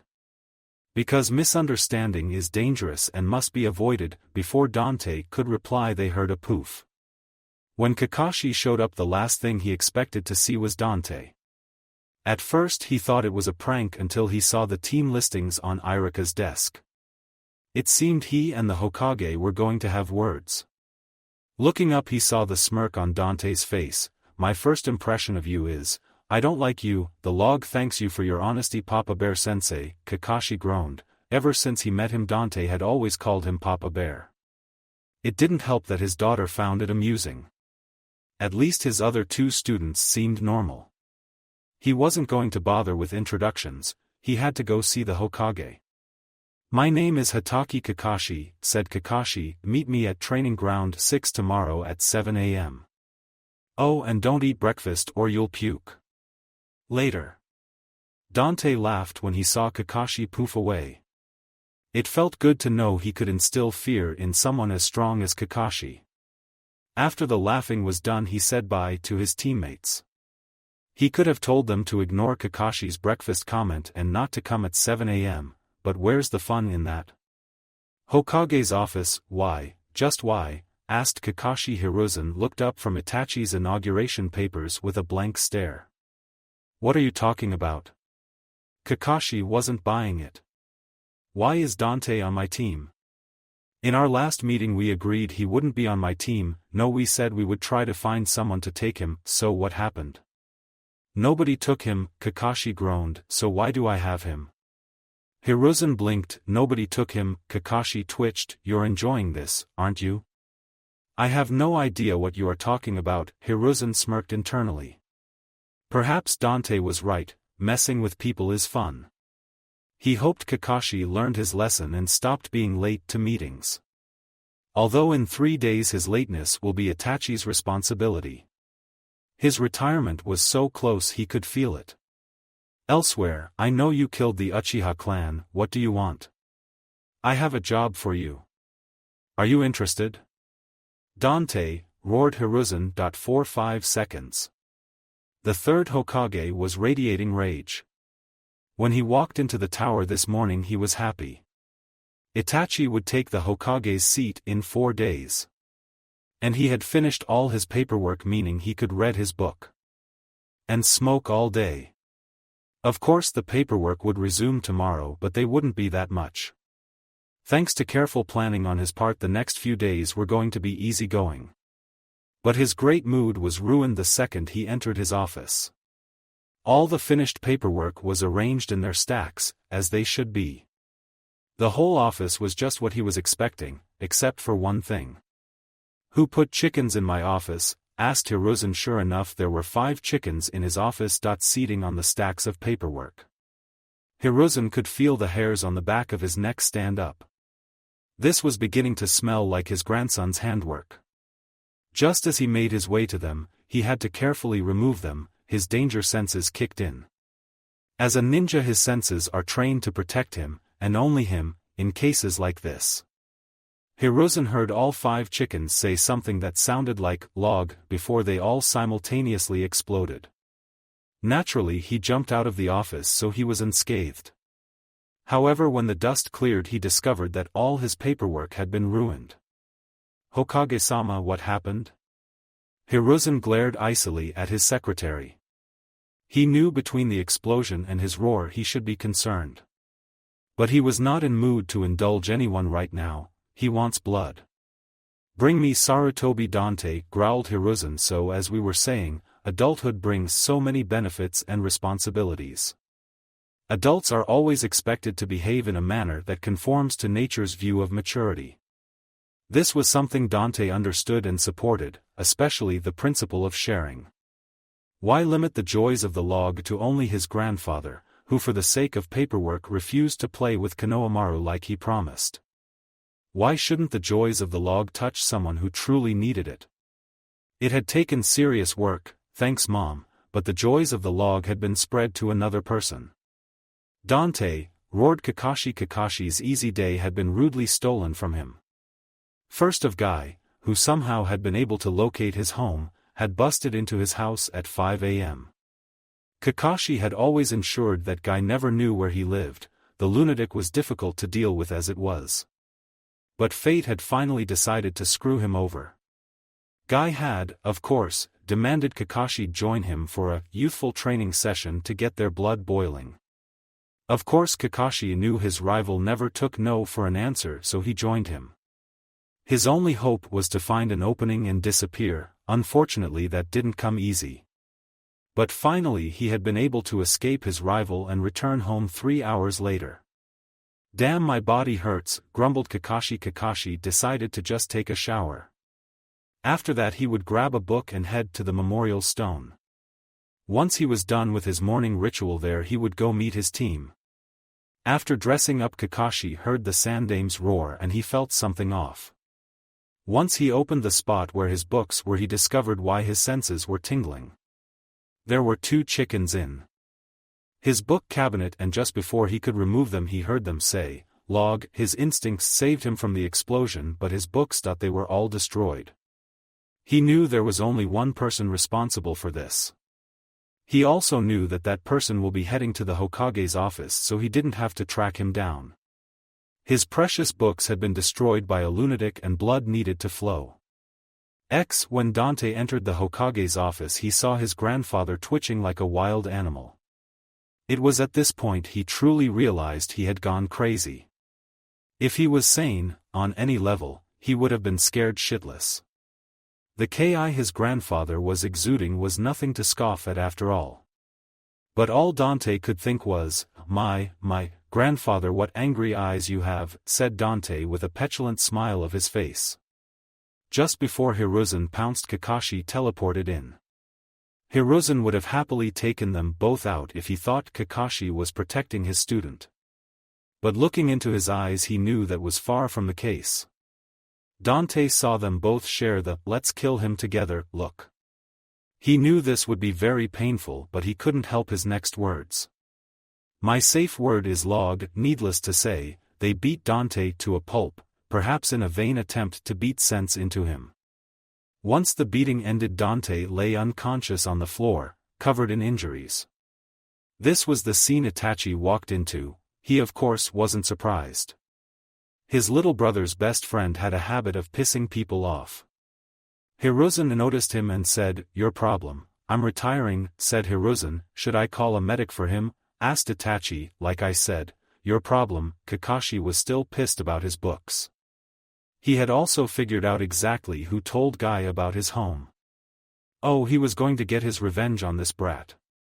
Itachi watched them both leave with identical twitches in their eyes. He turned to Dante's unconscious form and sighed. He went out to call a medic. He couldn't leave him that way. Dante was swimming. It was great feeling. He wasn't sure what happened that allowed him feel like this, but it felt so good. He felt so light and free. For so long he had carried the burden of this world on his shoulders. He was a pebble in this world's timeline and that had changed so much. It had become a cliché for the good guys to win in every story. It makes you feel good, that there's always hope, no matter what. But the second he landed here the story had been changed. This isn't just someone's imagination any longer, it is literally life and death. But not in this moment he doesn't feel that burden. That is until he is sent crashing down to reality. When Itachi had called the doctor to heal Dante, he expected a lot when Dante became conscious. However, while the doctor did his job and awoke his patient, Dante's reaction was strange. "What the fuck did you do that for?" groaned Dante. Itachi blinked. "He's healing you." Itachi saw Dante glance at him, glance at the couch he was on, glance at the doctor, and turn back to him. If Itachi thought being Hokage was ever going to be boring, he was sadly mistaken. "If he had boobs and full lips, sure," groused Dante, "but since he doesn't, he's only pissing me off." Itachi smiled. His brother's best friend was always fun to be around. "And why, pray tell, is that?" asked Itachi. "To make out me awake." "Duh, I think you mean kiss." Dante blinked. "Why in the world would I want to be just kissed awake on a couch? That is just cruel." The poor doctor was so confused. When he was called by the Godame to heal the Sandame's grandson, he had felt honored. But in the last couple seconds he had been shocked, embarrassed, insulted, and appalled. And he hadn't even said a word. In the medical circle there are rumors that Sarutobi Dante is not all there upstairs. All this started after a therapist sent to examine him and Uzumaki Naruto was committed. Of course, considering who his grandfather is and the stature of his clan, he had dismissed those rumors. Until today, although he is kind of cute, said Dante. "Can I keep him?" "Huh? Sorry Dante, you can't have him." "Oh come on Itachi, and I promise I will be gentle." Itachi, unfortunately, was one of the few people who were completely immune to his charm. So instead of a doctor to play with, all he got was a smile and "It seems you're feeling better," said Itachi. "You should head back to your team." Dante pouted. "What's the point of being close to the Hokage if I can't get a new toy?" Itachi hummed. "What would be the point, I wonder, of having a genin when my office is in need of organizing?" Dante paled. "You wouldn't?" Itachi raised a delicate eyebrow. Dante knew that Itachi was serious. Dante shuddered. He would rather go up against Orochimaru than clean this office and arrange paperwork. "So yeah, Itachi wins yet again, damn it. One of these days I am going to one-up you Itachi." And Itachi smirked. "Perhaps one day, young Genin X." When Dante arrived at the training ground, Kuriko turned to glare at him. It wasn't so much of a glare, more like the intensity in his eyes increased. Now Dante was used to pissing people off, but he honestly had no idea why Kuriko was angry. Then again, he had only met the guy yesterday, so who knows how his mind works. Maybe. Well, that could be it. "Kuriko, are you part female?" asked Dante. "I promise I won't judge you if you are." Dante expected Kuriko to be shocked, appalled or something. However, Kuriko's expression didn't change, and to be honest, the expressionless glare was really starting to wig him out. Just as a precaution, Dante checked his surroundings for any kind of traps. He was starting to get a bad feeling, but he didn't find anything. The worst part was the silence around them. Dante knew that Kuriko was skilled enough to vanish right in front of him and do heavens know what.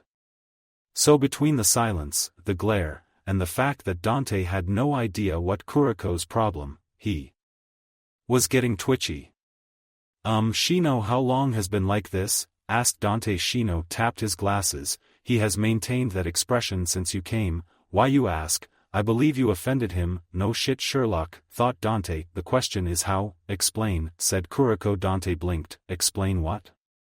Before Kuriko could reply, Kakashi showed up, looking quite pleased. That was the first sign that something was terribly wrong. After spending so much time around Yugao, Dante knew that a happy ANBU is rarely good news. The missions they go on caused serious damages to their psyche, so lazy and serious become the default personalities.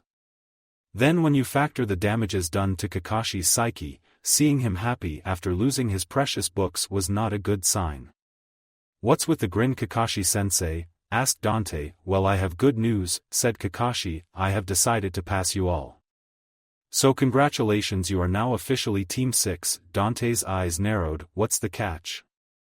Kakashi blinked. "Why would there be a catch?" "There has to be," said Dante. "You can't just pass us without a test unless you had a plan in mind." Kakashi I smiled. I have even better news though." Dante frowned. he was getting a very bad feeling about this. In 8 months Konoha will hold the Chunin exams and you all will be in attendance, said Kakashi. That's when it clicked. You have some devilish training in mind, don't you? Asked Dante. Kakashi blinked. Dante, did you say something? I said you are the best sensei in the world, said Dante. Kakashi smiled. Flattery will get you nowhere. Dante pouted. Well, when does this training start? Tomorrow, said Kakashi. The Generation of Miracles have a meeting in Training Ground 32. When Kakashi vanished, Dante turned to stare at Kuriko. The guy was still giving him the evil glare. Okay, what are you so mad about? Kuriko twitched. We're a team and you pranked 2 people without us. Dante blinked, and blinked again. Wait, you wanted to help me? A blank stare was his only response. When the fact sank in, Dante smirked evilly. Well, how would you like to help me motivate our fellow Gom? Asked Dante. Shino sighed. A lunatic, a ghost, and a sadist, why me? Sasuke really should have expected this. After all the years he spent with Dante, he really should have expected this. But he foolishly expected Dante to exclude him from his madness. As it was, he was so very wrong. All he could do was glare icily at his best friend, who was wearing an innocent expression. The only consolation he had was that Naruto was in the same predicament he was. Explain, growled Sasuke. Now, Dante blinked. Explain what? You jerk, shouted Naruto. Explain why you included us in this madness. Dante titled his head to the side. What madness? I just got here. Just before Sasuke and Naruto attacked Dante, Yugao showed up. She took one look around, her best friends and the other members of the Generation of Miracles, and she sighed. Instantly her mind went back to her conversation with the Hokage yesterday afternoon. Flashback. After cleaning the mess in his new office, Itachi decided to get to work. He instructed his ANBU guards to inform Kat that he wanted to see her. There was something he needed to inform her about. She was the only one whom he could trust to handle the assignment properly. But before she arrived, he decided to start working on redoing the paperwork Dante had destroyed. After a few minutes he was starting to understand why all Kages hated paperwork. This was how Kat found him, glaring at the work in front of him. Well, that expression is as patented to the Hokage position as the hat and robes, said Yugao. Itachi sighed. There has to be a better way of doing this. A village the size of Konoha generates so much paperwork that I could end up buried in it. Yugao shrugged. Well, if you can figure it out, then you would be the first. Speaking of first, this is first time I've seen the Hokage in that chair without his signature robes. Itachi hummed. The designer is still working on the details, so it should be ready soon. Yugao nodded. This was also the first Hokage that she felt so free with. She could still remember the first time they met, at Naruto's birthday party. After spending so much time with Sasuke, she was surprised to find that his big brother was not like him. Her first impression of Itachi was, calm pacifist. As it turns out, she was right, but perhaps what impressed her even more was how he handled Dante. The entire party Dante had tried unsuccessfully to get under Itachi's skin. It wasn't just that Itachi was keeping up with her mentally deranged best friend, it was that Dante was the one under pressure most of the time. Since that night she had become fast friends with the Uchiha. He was Sasuke's older brother, Naruto's unofficial older brother and Dante's rival. It was only natural that they would cross paths more often than not. And she found an easy friendship with Itachi. He was smart, kind, gentle and cared deeply for those he loved. It was easy to see why Sasuke looked up to him so much. And of course her friendship with Itachi brought her first female best friend, Izumi. The girl had a way of making her laugh no matter what. She still felt bad about lying to them. They all thought she met the boys on their road trip. They didn't know about Team Ryu. Itachi sighed at the work he had to cover and decided to get the meeting over with. Looking up, he stared at his friend, one of the few people who could give him a run for his money in a fight. I'm sure you have heard of the Generation of Miracles. Yugao nodded. Yeah, I heard. Good, the third, and I decided to choose you to be the group leader. Yugao was floored.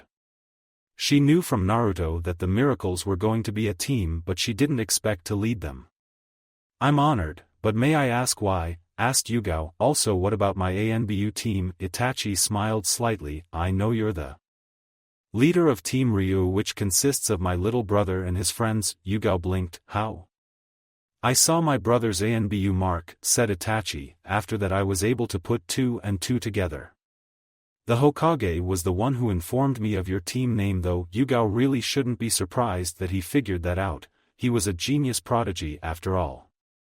So if I'm in charge of the miracles, then I'm assuming Team Ryu will be put on hold for now. That's correct, said Itachi. Instead, Team Ryu's missions will be done by the miracles. You will lead them into the field as well as pick who will go with you. Of course, you can assign someone else to lead them. The selections will be up to you. Okay, Naruto told me of the goal that the miracles have, commented Yugao. Is there anything else I should be aware of? Itachi sighed. I want them to gain experience and fame, without drawing attention to the new miracles, so in other words, anyone aside from Sasuke, Naruto, and Dante should fly under the radar. Given our reputation of generating prodigies, once our enemies get wind of a whole generation of them, all gloves will fly off, finished Yugao. Increasing in reputation helps the village's standing, but we need to keep them out of the spotlight. That is, until they get strong enough to take care of themselves. Exactly, said Itachi. I won't ask the impossible and say, keep a complete low profile, though. Yugao laughed. With members like Dante and Naruto, the only reason Team Ryu's identities haven't been exposed is because of the masks. Indeed, even among the Black Ops unit, Team Ryu has grown a great reputation. A reputation that earned your team a spot in the bingo book. Yeah, Dante and Naruto were very pleased when they found out about that, said Yugao. Can I ask something? Itachi frowned. Of course, Yugao smirked. One of the reasons I was chosen to lead the miracles is the personality of 2 members, isn't it? Itachi smiled. Well, it wouldn't do to drive our shinobi population crazy now, will it? Yugao laughed. No, it wouldn't do at all. Flashback, and she turned to look to Dante and calmly said, seriously? Asked Yugao. Was this really necessary? Dante pouted. Not you two, we just got here, damn it. Wait, we? Asked Yugao. Dante smirked. This was going to be fun. Yeah, me and Kuroko Tetsuya. Yugao blinked. Who is Kuroko Tetsuya? Excuse me, said someone. I am Kuroko Tetsuya. Yugao, Naruto, and Sasuke jumped when they saw him. The boys knew of Tetsuya's ability and Naruto had already briefed Yugao, but seeing it in action was vastly different. She was so preoccupied with the disaster around her that she didn't notice the genin standing behind Dante. Just as Naruto said, pale blue hair, blank blue eyes. She had a nagging feeling that if she lost sight of him he would disappear. How? Asked Yugao. How long have you been here? I've been here the whole time. Before further questions could be asked, the boys felt a chill down their spine, especially Dante. When they turned, they saw 4 extremely pissed off girls glaring at them. You are probably wondering what exactly happened. Well, here it is. Someone trapped all 4 girls in holes covered in syrup, oil, and vinegar, as well as their favorite foods. How did this genius do this to 4 trained genin, you ask? Well, this genius set up multiple traps, kunai, shuriken, spiked logs and explosives across the area. They activated the moment they entered the training ground. This forced the girls to dodge or die. They fell into a hole with aforementioned materials along with an exploding chicken. You can guess the rest. Even sweet gentle Hinata was severely pissed off. Her clothes and hair getting burnt was not what made her want to kill. It was the completely destroyed plate of cinnamon rolls that made her murderous. The only reason Sasuke and Naruto came out unscathed experience. They have been Dante's friend and teammate for years after all. Yugao took one look at the state of the girl's clothes and sighed. After spending 5 years with Dante, she knew how his brain operated. So while the girls pounced on Dante, she could guess why he did this. The girls, especially Hinata, would have been nervous and unsure coming here. But after this they wouldn't feel as anxious. This would also ensure that the girls feel a sense of belonging to each other. Nothing says female bond than beating a boy senseless together. However, the expressions on Sasuke and Naruto's faces were probably not part of the plan, just a side effect of being growing boys. After the beating was over, Yugao took the girls to get changed. She wasn't about to send Hinata back home looking like this. So it was off to her place for a shower and then the mall for new clothes. Coming to my place and getting to know me without any boys present, thought Yugao. Clever Dante, very clever. When Yugao and the girls returned, they found Dante playing poker with Naruto and Tetsuya. Sasuke was reading a book beside them.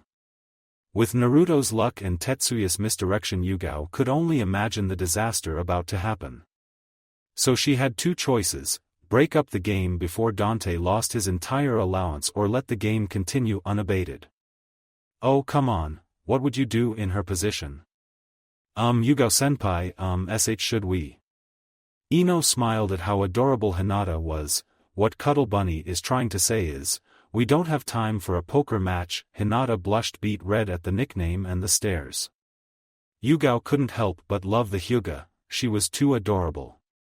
To answer Ino's question, she said, actually I think we should give them a minute. Haru raised an eyebrow. You want Dante to lose his allowance? Of course not, said Yugao innocently. I am simply a believer that experience is the best teacher. Screamed Dante. How is this even possible? Sasuke rolled his eyes. You're the one who was stupid enough to challenge both of them to poker. Naruto laughed. Well, I'm not complaining. Dante growled. You are cheating, I know it. Tetsuya blinked. Dante-kun shouldn't pout about losing. Everyone has something they are bad at. One moment passed before Naruto and Sasuke fell over laughing hysterically, and Yugao was not far behind. Dante growled at Tetsuya, who simply stared blankly at him. The scene was very amusing to the girls. And of course Ino couldn't resist taking a shot at Dante. To simplify what that means, you suck at poker. The comment was what finally sent Yugao over the edge. The worst part as far Dante was concerned is that Tetsuya wasn't reacting at all. The imp had just taken a shot at him and he wasn't even smiling. Who does that? Now Dante had no way of getting back at him in this moment, so he loses. He never loses. Tetsuya ground out Dante. I am going to make you pay for this. Okay, enough of that, said Yugao. You can enact your revenge later. Dante, oh man, that was so good, said Naruto. Tetsuya, you and I are going to be best of friends. Yugao sighed in fond exasperation. Alright, gather round, said Yugao. I know that some of us know each other, but let's still have an introduction. No shenanigans, just names, and one fact about yourself. Dante blinked. Why did you look at me when you say that? Gee, I wonder why, asked Sasuke. That's exactly what I just asked, said Dante. Sasuke, were you not listening? Dante, chided Yugao. Dante pouted. No fun. Okay, I will go first, then we will go from my left to right. Okay, said Yugao. My name is Yuzuki Yugao and I believe that life is best when surrounded by loved ones. Hinata could feel that ever-present shiver when she realized that she was next. But when she looked around, she noticed everyone wasn't staring at her with disappointment, but quiet support.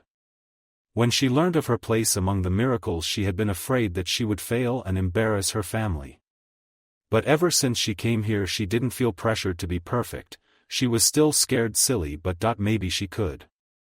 Emma, my name is Hyuga Hinata and I love FFL flower. PPR pressing. Ino gaped. Seriously? I love flowers, but I have never been able to learn how to press them. That's because you have the patience of Chuji in an all-you-can-eat buffet, quipped Sakura. Ino glared at Sakura for a moment before smiling at Hinata. Think you can teach me how to press them? Bunny. Haru blinked. I've heard you call Sakura Squeaky, and now you're calling Hinata Bunny. I give nicknames to my girlfriends. Dante coughed. That's misleading. When the implication set in, Ino glared hard at Dante while Hinata promptly passed out.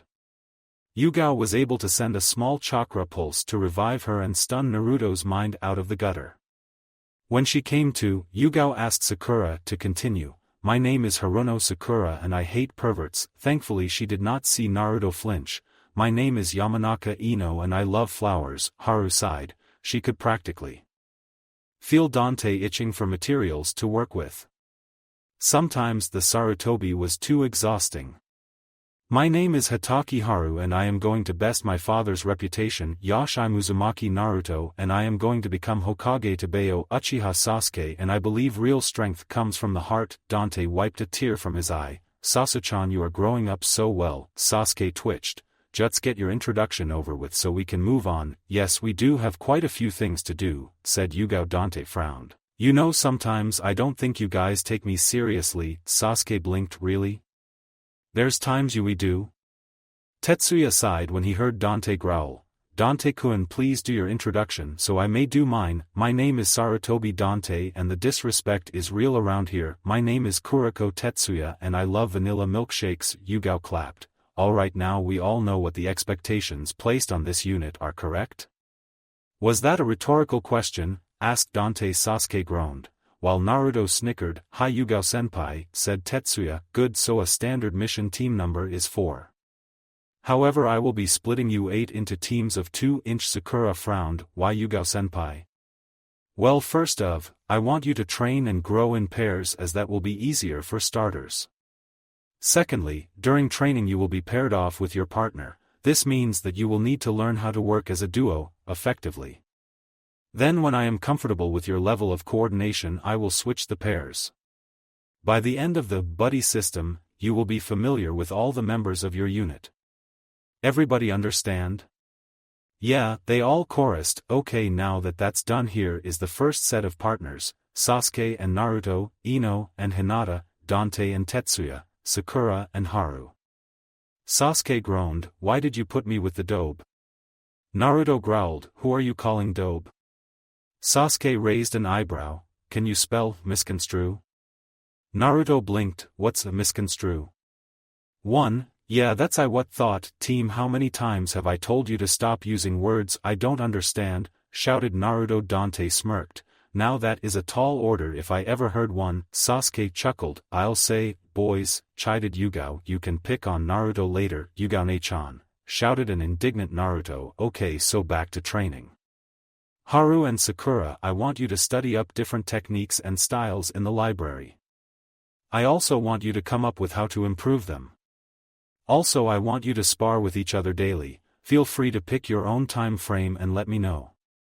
During the spars you will be free to use what you learn at the library against each other. But fair warning, I reserve the right to attack you both at any point during the spar, so be ready. Got it? Yes, Yugao-senpai, said Sakura. We have genin passes, so there aren't a lot of books and scrolls that will be useful, said Haru. Then consider them bedrocks for better techniques, stated Yugao. You are both extremely intelligent girls. So if you can impress me with what you are able to accomplish, we'll talk about getting advanced scrolls. Understood, said Haru. Ino and Hinata, your training schedule will be sparring matches against me. Ino gaped and you could literally feel the nervous energy rolling off Hinata in waves. Yugao smirked. Oh, don't worry, I won't hurt you too much, assured Yugao. Dante coughed. That's misleading. Sasuke gave him a look. What is wrong with you? Dante pouted. It is not my fault that my body is going through changes. Naruto groaned. Dude, we don't need to know that. Excuse me, said Tetsuya. I don't think Hinata-san is breathing. Sure enough, Hinata was hyperventilating. Apparently the anxiety from sparring against an ANBU elite, and Dante's comment had sent Hinata's brain into overload. Sakura quickly hit a spot at the back of Hinata's neck that forced her to breathe out. 2. Bunny, are you okay? Asked a concerned Ino. Yes, that was awesome, Sakura-chan, exclaimed Naruto. How did you know where to hit? I read a book on it when I was 9. Everybody aside from Ino, who knew Sakura by now, slowly blinked. You read a book on how to stop hyperventilation when you were 9? Asked an incredulous Sasuke. Sakura blushed from the stairs. Well, I was bored at the time and my father has a library. Dante blinked. You were bored and the first thing you did was to read a book on hyperventilation. Who thinks like that at 9? This coming from the guy who wanted us to submerge ourselves in a volcano at 6, said Sasuke. That was different. Wait, you guys submerged yourselves in a volcano? Asked Ino. Yugao sighed. If you think that's bad, then you really haven't seen what kind of crazy these 3 get up to. The girls were stunned. What kind of 6-year-olds willing go into a volcano? I am going to repeat Kiba's question. Just who are you guys? asked Sakura. Okay, moving on, said Yugao. As I was saying, Ino and Hinata, your strengths lie in your physical attributes. The best way to develop that is through sparring and exercise. Dante and Tetsuya, I am going to leave your training schedule up to you to decide. The same goes for Sasuke and Naruto. Of course, I will also be giving Tetsuya some private training, don't even say it, Dante. So I can know his strengths and how best to apply those strengths to the unit. Is everybody clear? Yeah, okay, let me know by tomorrow morning what you and your partners have decided. Also, if anyone has anything they would like to learn specifically, then let me know.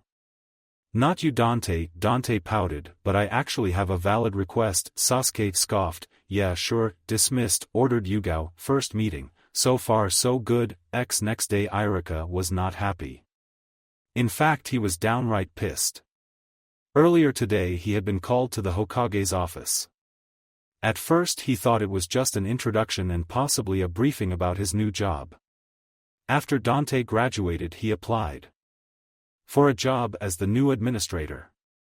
He needed some space away from children to relax and unwind as well as regain some of his sanity. Unfortunately, that was far from the case.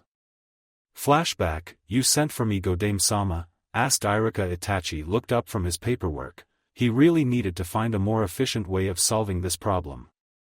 Yes, Irika-san, said the Hokage, I understand that you requested a change of jobs at the academy. Yes, I did, said an excited Irika. Will I be getting the transfer to administration? The Sandaime and I discussed it with the council and I am afraid your request has been denied. Irika frowned. May I ask why? The council reviewed your records with the academy. The fact that the generation of miracles were all taught by you was the deciding factor. I don't like where this is going, Hokage-sama, groaned Irika. Itachi smiled in understanding. You have been instructed to teach the new rookies coming into the academy today. Irika sighed. He did love teaching. Very well, Hokage-sama, I accept. Itachi had a hidden smile. One of your students is Sarutobi Konohamaru. Irika paled. Then he gave a nervous laugh. Hokage-sama, most Sarutobi clan children are calm and easygoing, so why did you single out that name? Well, he is the Sandaime's grandson. Irika's laugh was starting to include tears. Please tell me Asuma-san had a child that no one knew about. No, he did not, said Itachi. Konohamaru is Dante's little brother and like most children he adores his big brother. A dark cloud formed above Irika's head. Why, just why? Asked a near hysterical Irika. The truth is, we couldn't find anyone willing to replace you. Not after learning the student rooster. Irika literally screamed in frustration. No! Exclaimed the angry Chunin. Itachi had to empathize with the Chunin. After dealing with Dante and Naruto's personalities for 4 years, the thought of dealing with Dante's kid brother for 6 years was difficult to swallow. So after the brief moment of insanity, Itachi decided to help ease the Chunin's pain. There is a silver lining to this, Irika-san, started Itachi. As I said, we couldn't find anyone to replace you, but I am not without sympathy. You have free rein to select an assistant to help with the workload. Just nominate someone and I will take care of the rest. Irika smiled a bit at that. Thank you, Hokage-sama. Also, Hyuga Hanabi, Hinata's kid sister, will be part of your rooster. Irika blinked. How is that possible?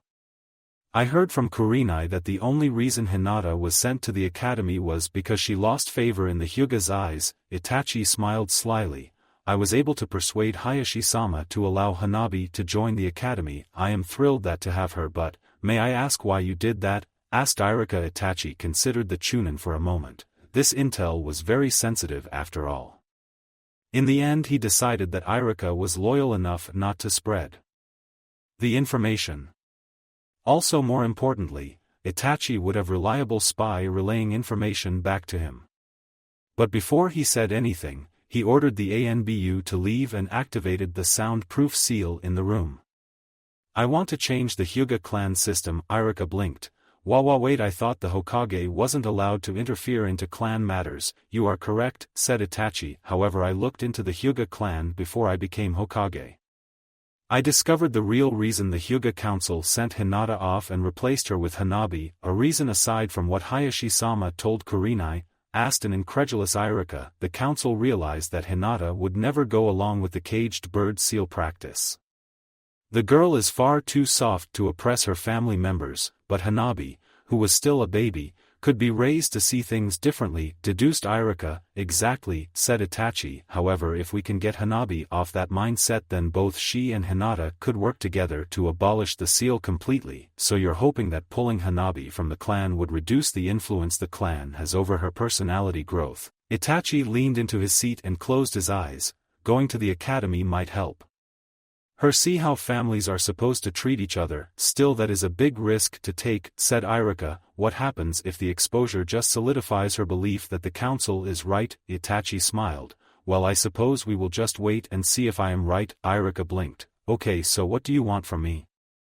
I want you to monitor her behavior and inform me as it changes. Irika nodded. I will do my best. Flashback end. That is why instead of the monotony of signing paperwork he was stuck looking for assistance. He was not looking forward to what he would find when he got to class after this. Just the thought was giving him major anxiety issues. And he was not the only one. Konohamaru was also feeling slightly anxious about his first day of school. Dante set a record in the academy right from the get-go. Also, with his grandfather being Hokage and his uncle being a member of the 12 Guardians, he has big shoes to fill. And if he was being completely honest, he didn't think he could. The thought of letting his brother and family down was suffocating. Kono, you're going to be late for school, said Mira. Come down for breakfast. I'm coming, Mom. When Konohamaru arrived at the dining room, Mira noticed he looked slightly pale. He was packed and ready for his first day, but something was wrong. Konohamaru might be similar to Dante in some ways, but they had their different personalities. When Dante encounters something upsetting, he broods for a moment and then he shakes it off to cause chaos. Konohamaru, on the other hand, broods for far longer. Also, while Dante won't talk without being forced to, her second son usually comes clean on his own. So after setting his breakfast, she sat down with him to eat. Mom, where's everyone? Well, your father has a meeting, your grandfather is relaxing somewhere, and your brother left to meet with his team, as did your uncle. Konohamaru sighed dejectedly. Mom, I'm scared. Mira blinked. This was new. Of what, sweetheart? Asked Mira. What are you scared of? Grandfather is a former Hokage.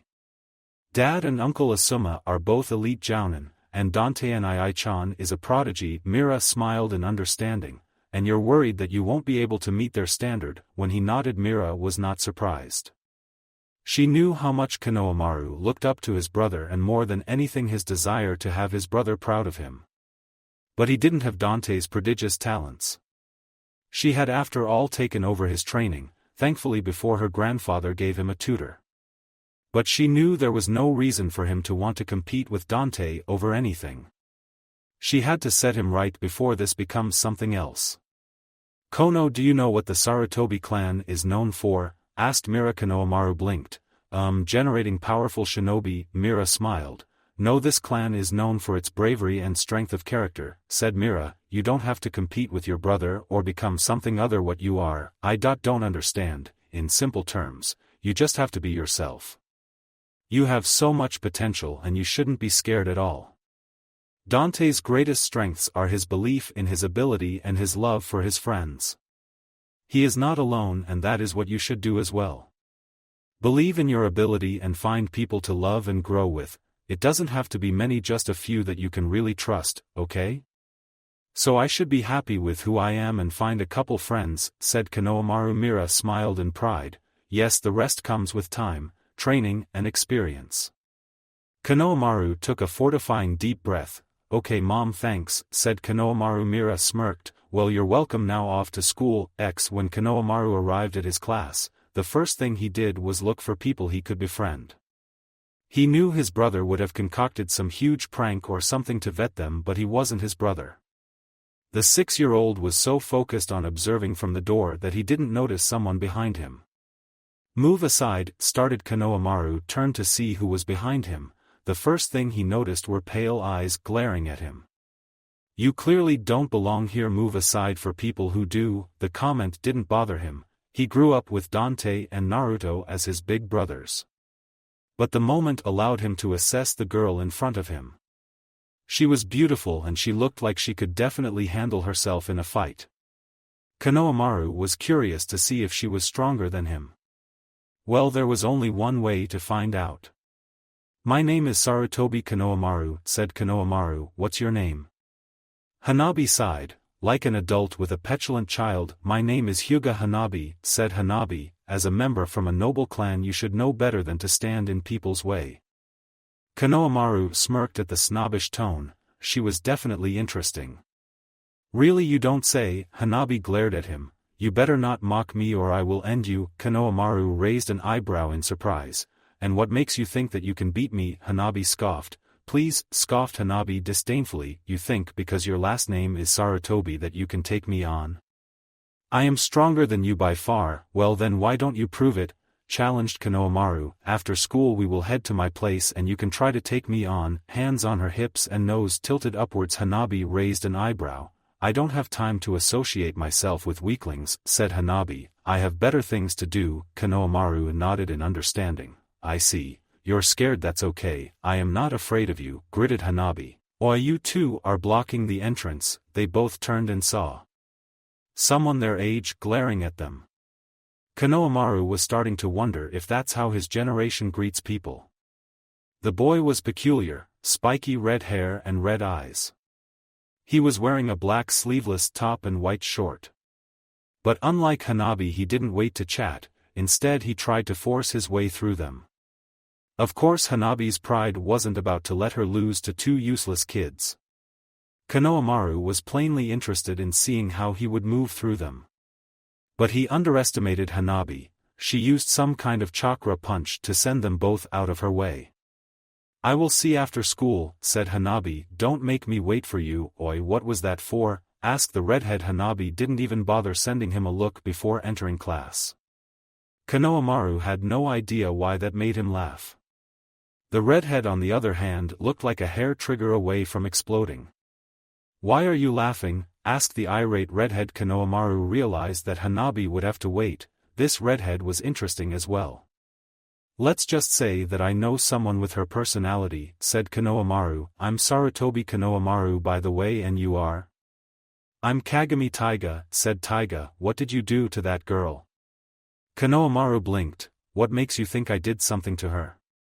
Taiga took one look at him and decided that he didn't want this problem, so he walked into class. Konohamaru couldn't help but smirk. The academy was starting to look like fun. Well, that is what he thought until he actually walked in the class. Throughout the entire day people were giving him attention and fake respect, just because of who he was related to. He had lost count of the number of people who asked how cool it must be to grow up with his amazing family. That and the looks Irika-sensei was giving him made class extremely difficult. On some levels he could understand the Chunin's concern. But he didn't have his brother's desire to cause chaos. Yes, Dante was his role model, but he was not Sarutobi Dante for cripe's sake. The treatment reached its zenith during the break period.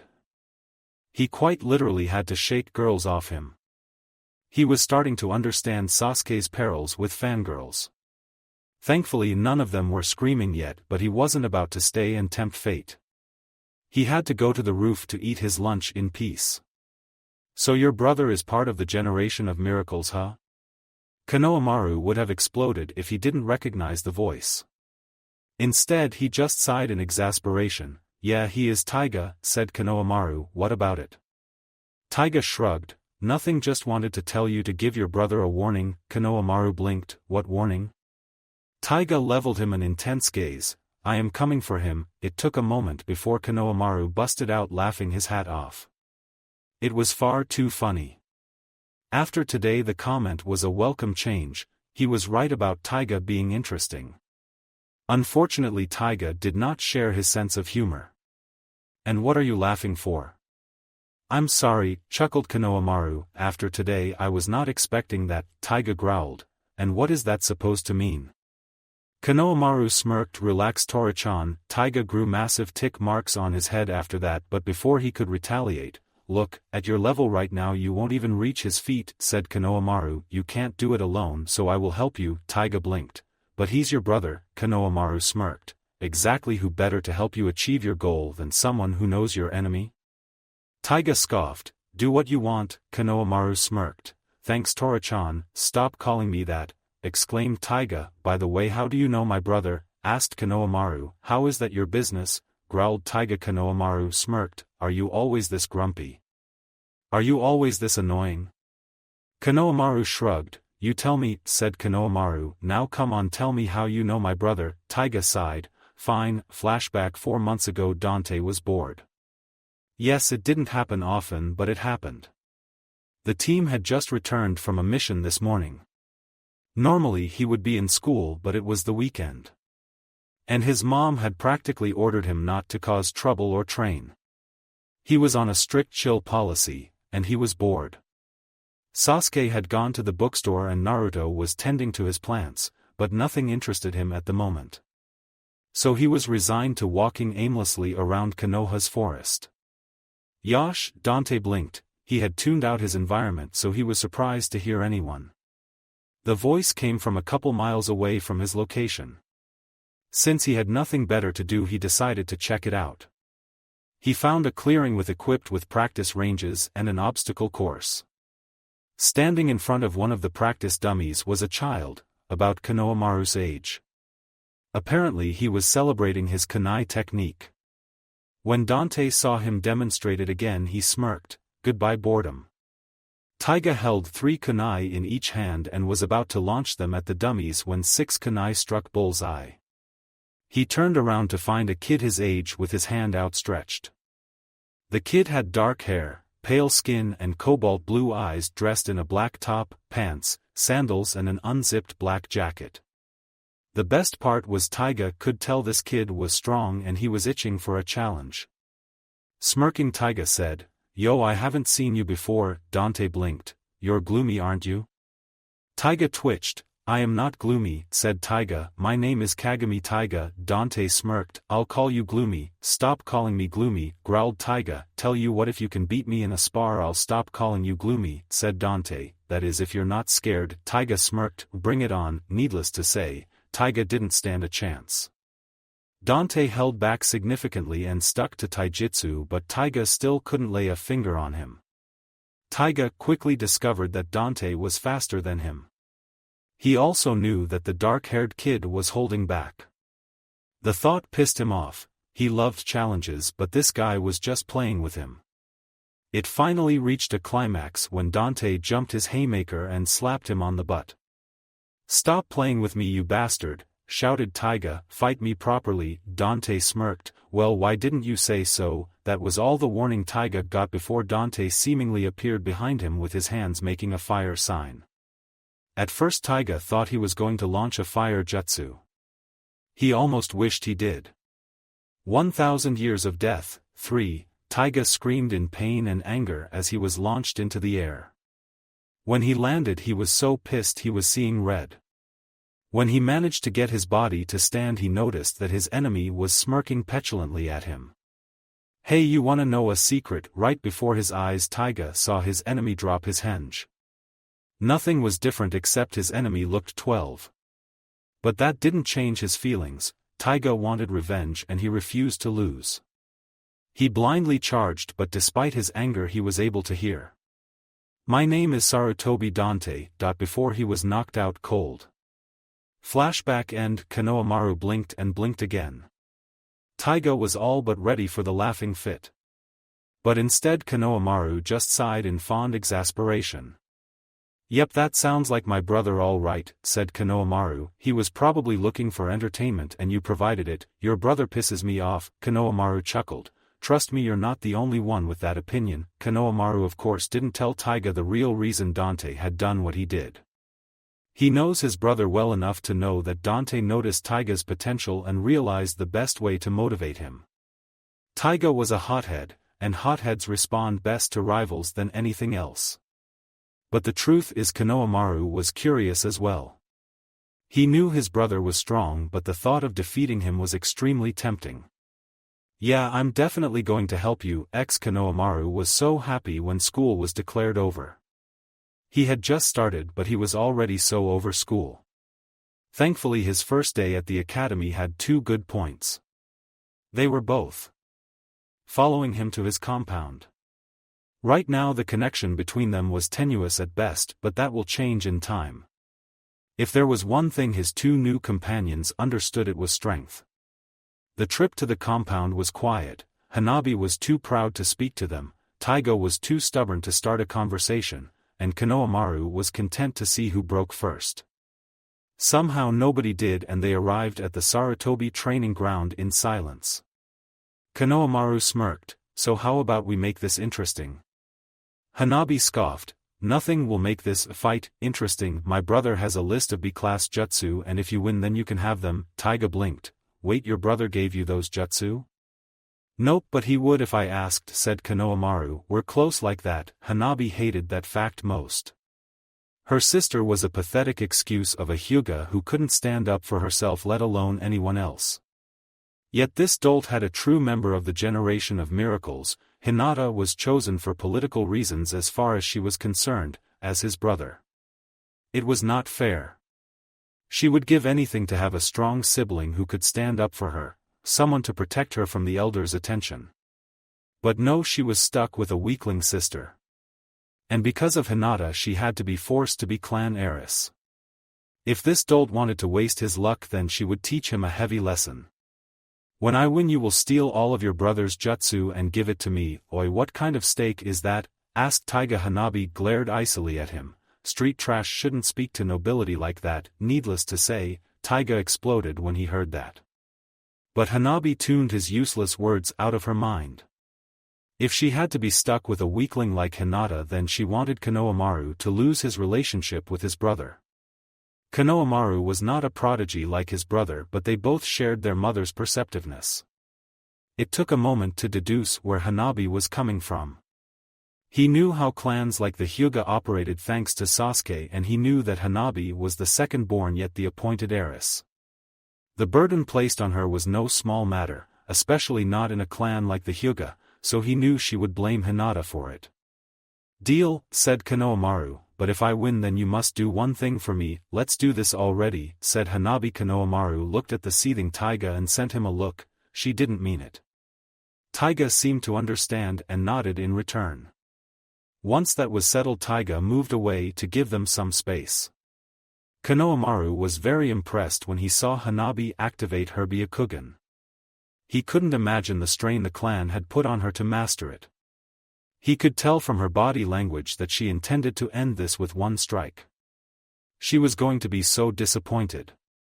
Just as predicted, Hanabi charged full speed at Konohamaru with a palm strike. She missed as Konohamaru jumped to evade. She was barely able to dodge the drop kick sent her way. She tried to follow up with a multiple strikes to Konohamaru's head, shoulder, and hands. She was blocked. Her eyes caught chakra build-up, so she jumped away quickly. Fire style, fireball jutsu, she moved left dodging the fireball, but she had to quickly draw two kunai. Konohamaru launched multiple kunai at her, which she blocked with her own. After stopping the wave, Konohamaru charged her, stopped in place and jumped back. She thought he was regrouping, so Hanabi charged him instead. Halfway through she was forced to jump upwards. Konohamaru had placed an explosive note in the ground when he jumped back. Wind style, gale, Hanabi folded into herself to stable her body as well as her landing. Now normally this would be a bad move as it leaves her blind for a few moments, but she had the Byakugan. That's why she was able to spot Konohamaru charging to her intended landing spot. It was now a game of skill. If Konohamaru got there before she uncoiled, she would be vulnerable. But if she uncoiled first, then at that speed Konohamaru would be vulnerable. He wouldn't be able to change course before she struck. Unfortunately for Konohamaru, Hanabi was able to uncoil and strike first, and she didn't waste it.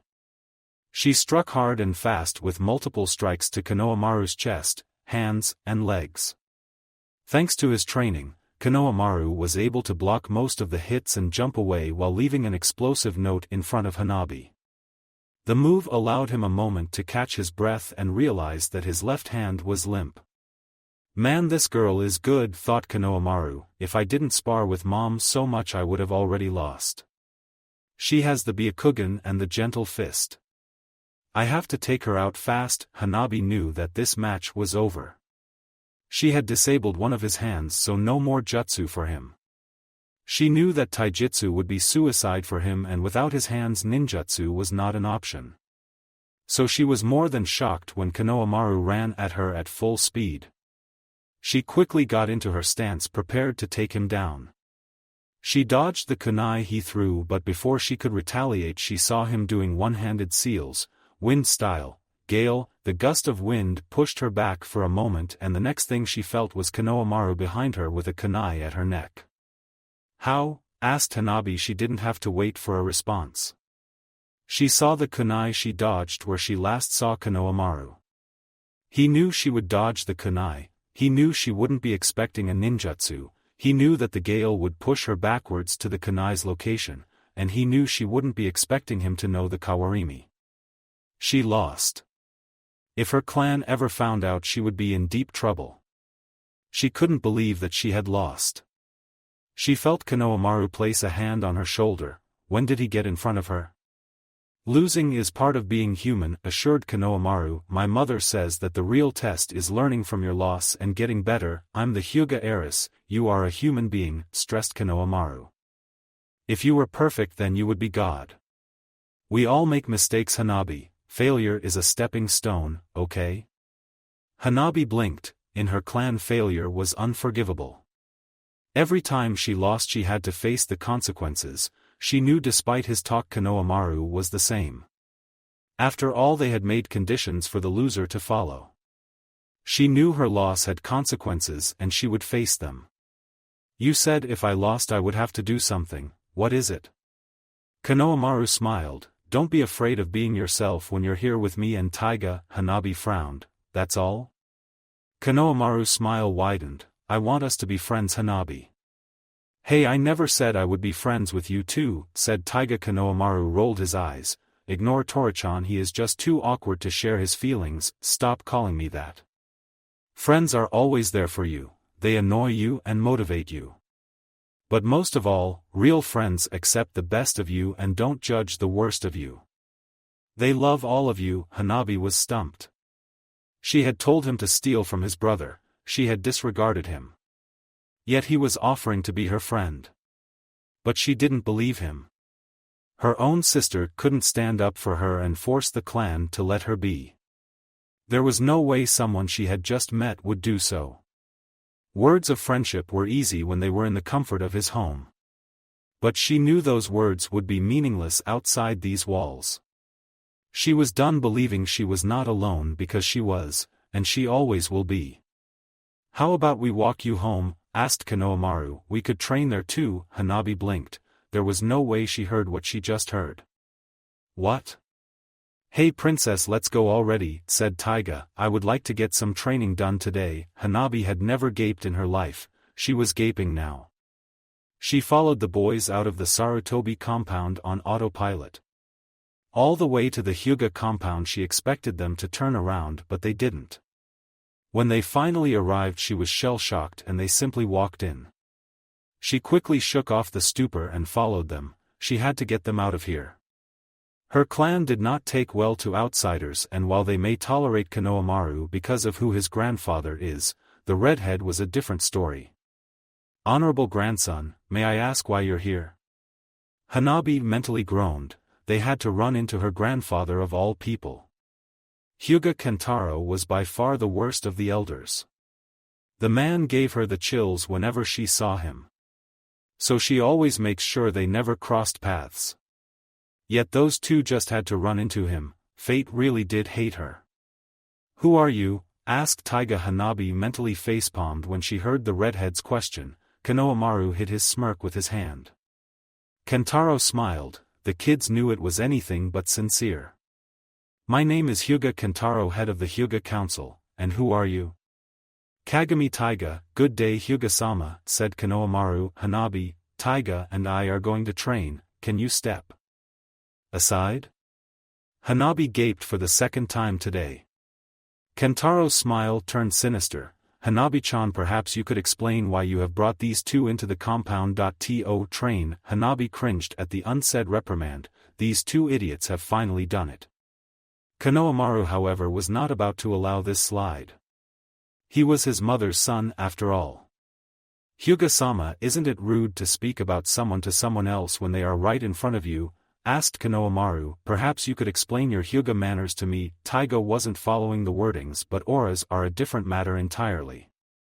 He had noticed how Hanabi felt about her family, and while he didn't care for her per se, he wasn't going to let her think she was alone. Besides, they had things to do. "We have better things to do, so move aside." Hanabi could not believe what was happening. She had to stop it from happening though. She was the one who had to live with her clan, and she was the one who would face the consequences for this action. Evidence of that was written all over Kentaro's face. There was going to be hell to pay for this. Fortunately for her, Konohamaru thought of that angle as well. "Kentaro-sama, you are aware of who my grandfather, father, mother, and brother, as well as how close I am to the Godame. Hanabi is my friend and I am watching over her. To simplify, you and the whole clan will let her be. She is an amazing girl and she is more than capable of growing powerful without your help. She is loyal to her clan, but I and my family are loyal to her. Cross me at your own risk." "Children shouldn't try to match their elders," said Kentaro. "You should mind your tongue with me, child, before I cut it out." Konohamaru was expecting that and smirked. "Hanabi is a member of the academy and as such the village's responsibility," said Konohamaru. "I have a comm on me right now connected to my home radio." Makoto saw Konohamaru lift up his shirt to reveal exactly that. "And you just threatened me and emotionally abused Hanabi," said Konohamaru. "What do you think my family would do when they get home and find it?" Hanabi watched her grandfather grit his teeth in anger, and she saw Konohamaru walk right past him. She felt Taiga drag her along, and they walked until they walked into an empty dojo. Hanabi turned on Konohamaru then. "Why would you do that?" Konohamaru shrugged. "That's what friends do." Hanabi had always thought crying in public was beneath her, but she couldn't help it now. Taiga, who had been holding her, squeaked and started panicking. "What did you do to her?" Konohamaru blinked. "Why are always blaming me?" Hanabi laughed. Taiga was awkward. "All right, I'm okay," said Hanabi. "Let's train." The next day Dante woke up with a dark pit in his gut. Every part of him knew that something was wrong. He had come home really late last night and was so tired from Kakashi's hellish training. He had eaten leftovers and gone straight to bed.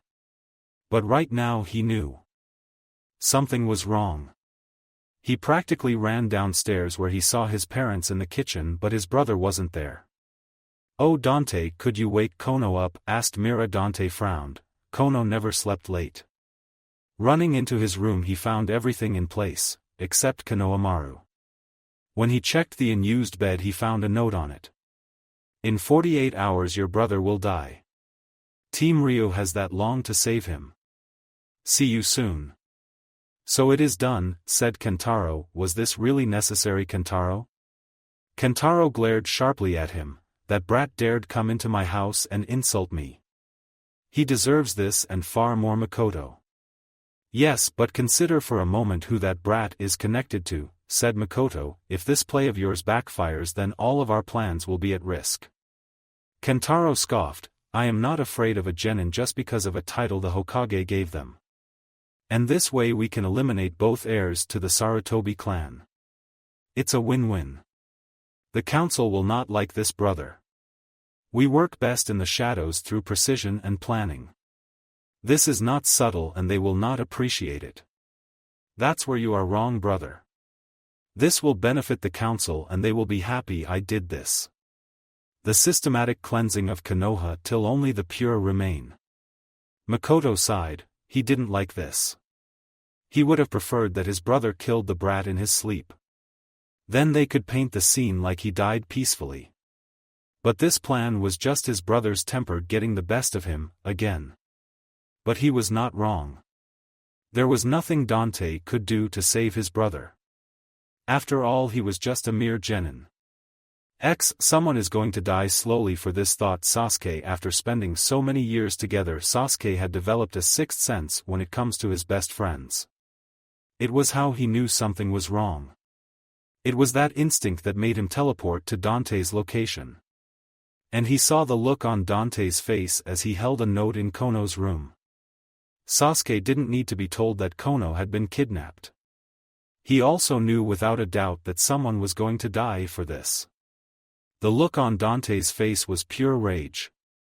"Dante," called out Sasuke, "we should get Naruto and Yugao."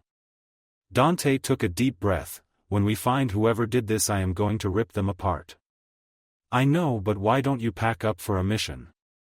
I will meet you at the gates after I tell the team and my brother what's going on. Tell my parents downstairs that we have a mission and I headed out." "I will," said Sasuke, "you just focus on packing." If Dante was in his right senses, he would be honored by the loyalty Sasuke is showing. But that was the last thing on his mind. His brother had been kidnapped by a soon-to-be corpse. Looking at the note again, he discovered that it was double-sided.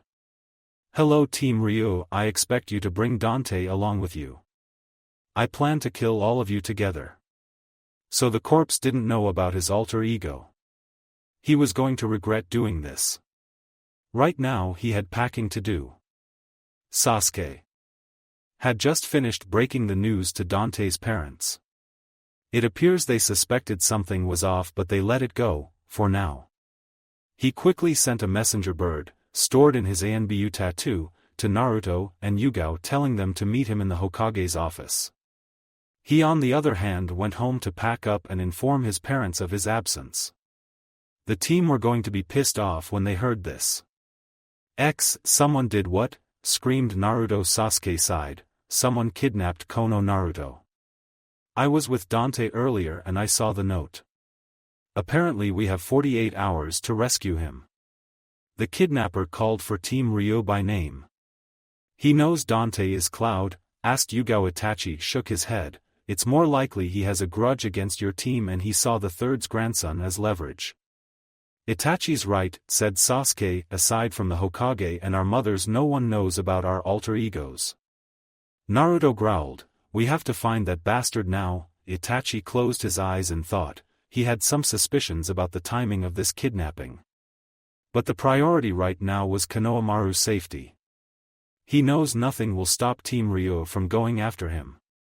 And he also couldn't send backup with them, because of whom he suspected was behind this. Well, he couldn't send backup from the village. "Cat, you and your team find Konohamaru and bring him home. I will send some backup after you. That means I expect you to send me an update when you find his location." "Hi Hokage-sama," said Cat. "You heard him, boys. We leave in 10 minutes. After they all left, Sasuke stayed behind. Itachi blinked. "Something on your mind, little brother?" asked Itachi. "No, but it looks like there is something on yours," replied Sasuke. "I have gotten pretty good at knowing when you're deep in thought." "Is there something I should know?" Itachi smiled. "Impressive, Sasuke, but I can handle it." Sasuke rolled his eyes. "I already know you can." Itachi felt his heart swell. It was nice to know his brother had such faith in him. "I have a hunch as to who is behind this." "Who?" asked Sasuke, "and why would they do something so brazen?" Itachi shrugged. "I hope it isn't what I fear. To that end, you and your team should be careful. And try to stop Dante from killing the kidnapper before he tells us who he is working for." "Easier said than done, brother." Konoha Gates. Dante was hanging on the edge. And so was Naruto. The blonde had taken Konohamaru as his own baby brother. Yugao honestly didn't know how Sasuke was maintaining his cool. The Uchiha may put up a front, but she knew he cared about Kono too. She was not wrong about that. Sasuke was pissed. But he didn't see any need in letting that emotion out now. When they find whoever did this, then he will pour it out. But first they would have to find him. "Okay, our target has a few hours head start, so chances are the trail has run cold," said Yugao. "Thankfully we have a tracker on our team." "Dante, did you bring something of Kono's?" Dante already knew where she was going. He handed Naruto Konohamaru's favorite scarf. Channeling the Kyuubi's chakra in his current mindset was easy. After sniffing the scarf, Naruto concentrated on Kono's scent. It was faint, but he found it. Once he got a lock on it, the team took off. Sasuke kept thinking of his brother's hunch. The thought that someone from Konoha did this made him ill. And why would they go as far as kidnapping an innocent child? The whole situation had too many holes in it. A kidnapping like this spoke of practice and precision, not to mention guts. The only time something like that occurred in the village was the Uchiha massacre, thought Sasuke. So was it the same assailant that did this? And if so, then what was their endgame? Sasuke knew that if Dante's head was on straight he would be thinking the same thing. He just had to hope that this mission went well and that Itachi found some answers. Itachi was on the way to doing just that. He took a break from the office to sneak into Iruka's classroom. If their suspect had connections in the village, then he had to be careful. He found Iruka alone in his classroom reading a book. "Iruka-san," Iruka started, "Hokage-sama, you scared me, I'm sorry for that." Iruka frowned. The Hokage sneaking into his classroom was not normal. "Is everything okay, sir? I just wanted to ask what happened in class yesterday with our subject. Are we being spied on?" thought Iruka. "Well, the subject made 2 new friends," said Iruka. "I was able to follow the subject as instructed and it seems your plan is working." "These friends," said Itachi, "who are they?" "Kagami Taiga and Sarutobi Konohamaru," said Iruka. "You said you followed them." Iruka nodded. "They went to the Sarutobi compound and then to the Hyuga compound. I was not able to follow them into both places without blowing my cover." "I hate being right," thought Itachi. "If you want more information on what happened to them you can ask the kids," said Iruka. "Thank you for the information. Keep watching the subject as instructed and inform me if something drastic happens." Itachi left after that. He needed to get to the bottom of this. The skill displayed by this kidnapper reminded him too much of the person who took out his clan. All his investigations into his clan massacre had turned up empty. But one thing Itachi knew for certain: he was dealing with an organization. He knew it wasn't Akatsuki. According to Jiraiya's contacts, they were a mercenary organization that lacked subtlety. So there was an organization out there with connections in his home. He really hoped Sasuke could stop Dante from doing anything stupid. Their target was worth more to them alive. All that hinges on them actually making it out alive and victorious, thought Itachi. He had all the faith in his brother's team. But things could very well not go their way. Hopefully they could hold their own until backup arrived. He, however, had other things to handle. He needed to find out what happened in the Hyuga and Sarutobi compounds yesterday. Asking Kagami or Hanabi was out of the question. This mission required a more subtle approach. Just then he had an idea. If word got out the Hokage was talking to 2 academy students, it would raise suspicions. And until he figured out what was going on, he couldn't afford suspicions. But 2 academy students catching the eye of the Hokage, that was a different story. "I just need the right excuse," thought Itachi. When he got to his office, Itachi signaled his ANBU guards, "Tell Kagami Taiga and Hyuga Hanabi that I want to see them. Also tell Uchiha Izumi that I want her in my office immediately." While he waited, Itachi got the paperwork he needed ready. To be honest, this plan was entirely dependent on the kids. But if it worked, it would benefit so many people. Now if only he could develop a plan to help him with this bloody paperwork. He was starting to think the former Hokage retired just to get away from this. Ever since he became Hokage, he noticed that some documents were just filled with unnecessary repetitions. It made reading through entire documents tiresome. Itachi suddenly started. What if that was the goal, thought Itachi, make the document so boring that I don't read it thoroughly. But if that's the case, then I might be signing things into law without knowing it. And what if I was not the only one? The implication that the third had been unknowingly signing things into law was jarring. But the more he thought about, the more it made sense. He had been Hokage for only a little while, but he couldn't count the number of papers he had signed. The third had been Hokage for years now. It was more than likely a clever mind could manipulate him into signing his own laws. But in order to prove his theory he would have to go through the entire third's and possibly the fourth's paperwork. Just the thought of that made him physically ill. In the midst of his pain he heard laughter. Looking up he saw Izumi laughing at him. "Sorry Itachi-kun, you looked so adorable like that," said Izumi. Itachi sighed. Despite everything going on, just seeing Izumi's smile made him lighter. She always had a way of making everything so calm. It was at times like this that he realized how deeply he loves her. Izumi smiled slyly. "See something you like, Itachi-kun?"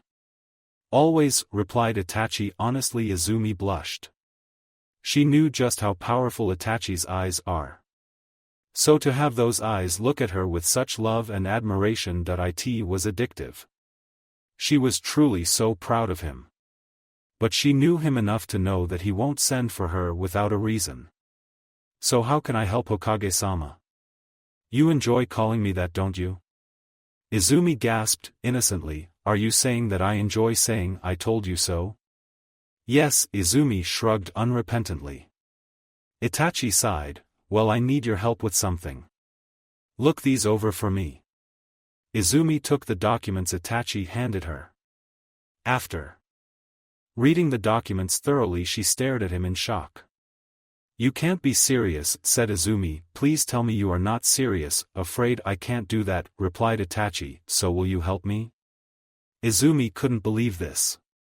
She stared hard at her boyfriend. "Something bad has happened, hasn't it?" asked Izumi rhetorically. "I can't answer that." Well, that was all the answers she needed. Not many people knew her actual skill level, and part of Itachi's request would reveal it to everyone. She had enjoyed her anonymity, but Itachi needed her help and she wasn't going to turn him down. "Okay, I will do it," Itachi sighed in relief. The hard part was over. He handed her all the things she would need, and just in time too. He heard someone knocking. "Come in, you sent for me, Hokage-sama." "Yes, I did, Hyuga-chan." Hanabi was not quite sure what was going on. After yesterday she didn't expect to be called into the Hokage's office. Unless this had something to do with what happened with her grandfather. Konohamaru had promised not to tell anyone about it. And she wanted to believe that he kept his word. But if he did, then what was she doing here? She looked to her left at the woman standing there. She wore the standard shinobi clothes along with a jounin vest. Hanabi also noticed the Uchiha symbol on her necklace. "Why am I here?" thought Hanabi. "I have no business with the Uchiha clan." Before she could ask her question, someone knocked on the door. Who else was coming? Enter. When she saw Taiga walk in, she was doubly shocked. Why was he here? Was it possible that Konohamaru lied and told the Hokage, of all people, what happened? Taiga was surprised to see her too. "What are you doing here, princess?" Hanabi twitched. "I have a name." Taiga shrugged. "Don't care," said Taiga. "So what is this about Hokage-sama?" "Don't you have manners?" asked Hanabi, irritated. Taiga frowned. "I wasn't talking to you, princess." Itachi could see a fight forming. It appears these two didn't get along. Although he wasn't surprised, Hanabi was raised to be prim and proper while Taiga was not. There was bound to be disagreements. He hoped Konohamaru came back in one piece. He was interested to see how he fit into this dynamic. "I wanted to talk to you both," said Itachi. "This is Uchiha Izumi and she wants to take you both and Sarutobi Konohamaru as apprentices." The kids were floored. Hanabi could tell just looking at her that she was a strong jounin. It turns out she was right. Konohamaru didn't spill her secrets. But then where was he? "Wait, why us?" asked Taiga. "After the GOM, several jounin have been on the lookout for promising talents in the academy," said Izumi. "I asked Irika to inspect the students and pick a trio that stood out." Itachi didn't outwardly react. But he was very impressed. Using his brother's group in that manner was genius. The best part was there were a few jounin on the lookout for the next GOM. And all he had to do was inform Irika of the lie and nobody would doubt it. Izumi was brilliant. And he picked us, asked Taiga stunned. Hokage-sama Sarutobi-kun is not here, said Hanabi. Yes, Konohamaru and his brother went on an outing this morning. They should be back in a few days. OANBU patrols noticed you three going to the Sarutobi compound. And then the boys escorted Hyuga-chan home. Hanabi and Taiga stiffened. Neither of them wanted to tell the Hokage what happened yesterday. Konohamaru annoying her grandfather was one thing, reporting him to the Hokage was another thing entirely. Konohamaru inherited his brother's habit of causing trouble, said Itachi, but I'm sure he behaved himself and that your clan treated you all well. Their reactions told Itachi all he needed to know. Someone in the Hyuga clan, someone with a high status, was connected to Konohamaru's kidnapping and the massacre of his clan. The main question is, what does the Hyuga clan have to gain from kidnapping Konohamaru? Itachi could see the benefit of the Hyuga clan wiping out their rivals. But kidnapping the grandson of the third because of an altercation was sloppy. If Konohamaru lived he could expose them. And if he died the third will eventually find out that he was in the Hyuga clan less than 24 hours before his disappearance. Something else is at play here, thought Itachi. Wait, were we chosen because we know Konohamaru? Asked Taiga. Izumi smiled. I don't know. Like I said, Irika recommended you three. But if he recommended you because of Konohamaru, then I should warn you. I believe in Irika's instincts, but I need to know that you want this, badly. Hanabi frowned. She had enough harsh taskmasters in her clan. She did not need another one. Taiga on the other hand was all for it.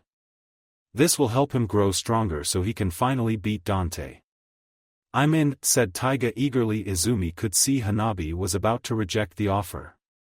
And she knew why. So she walked up to the little girl and knelt in front of her.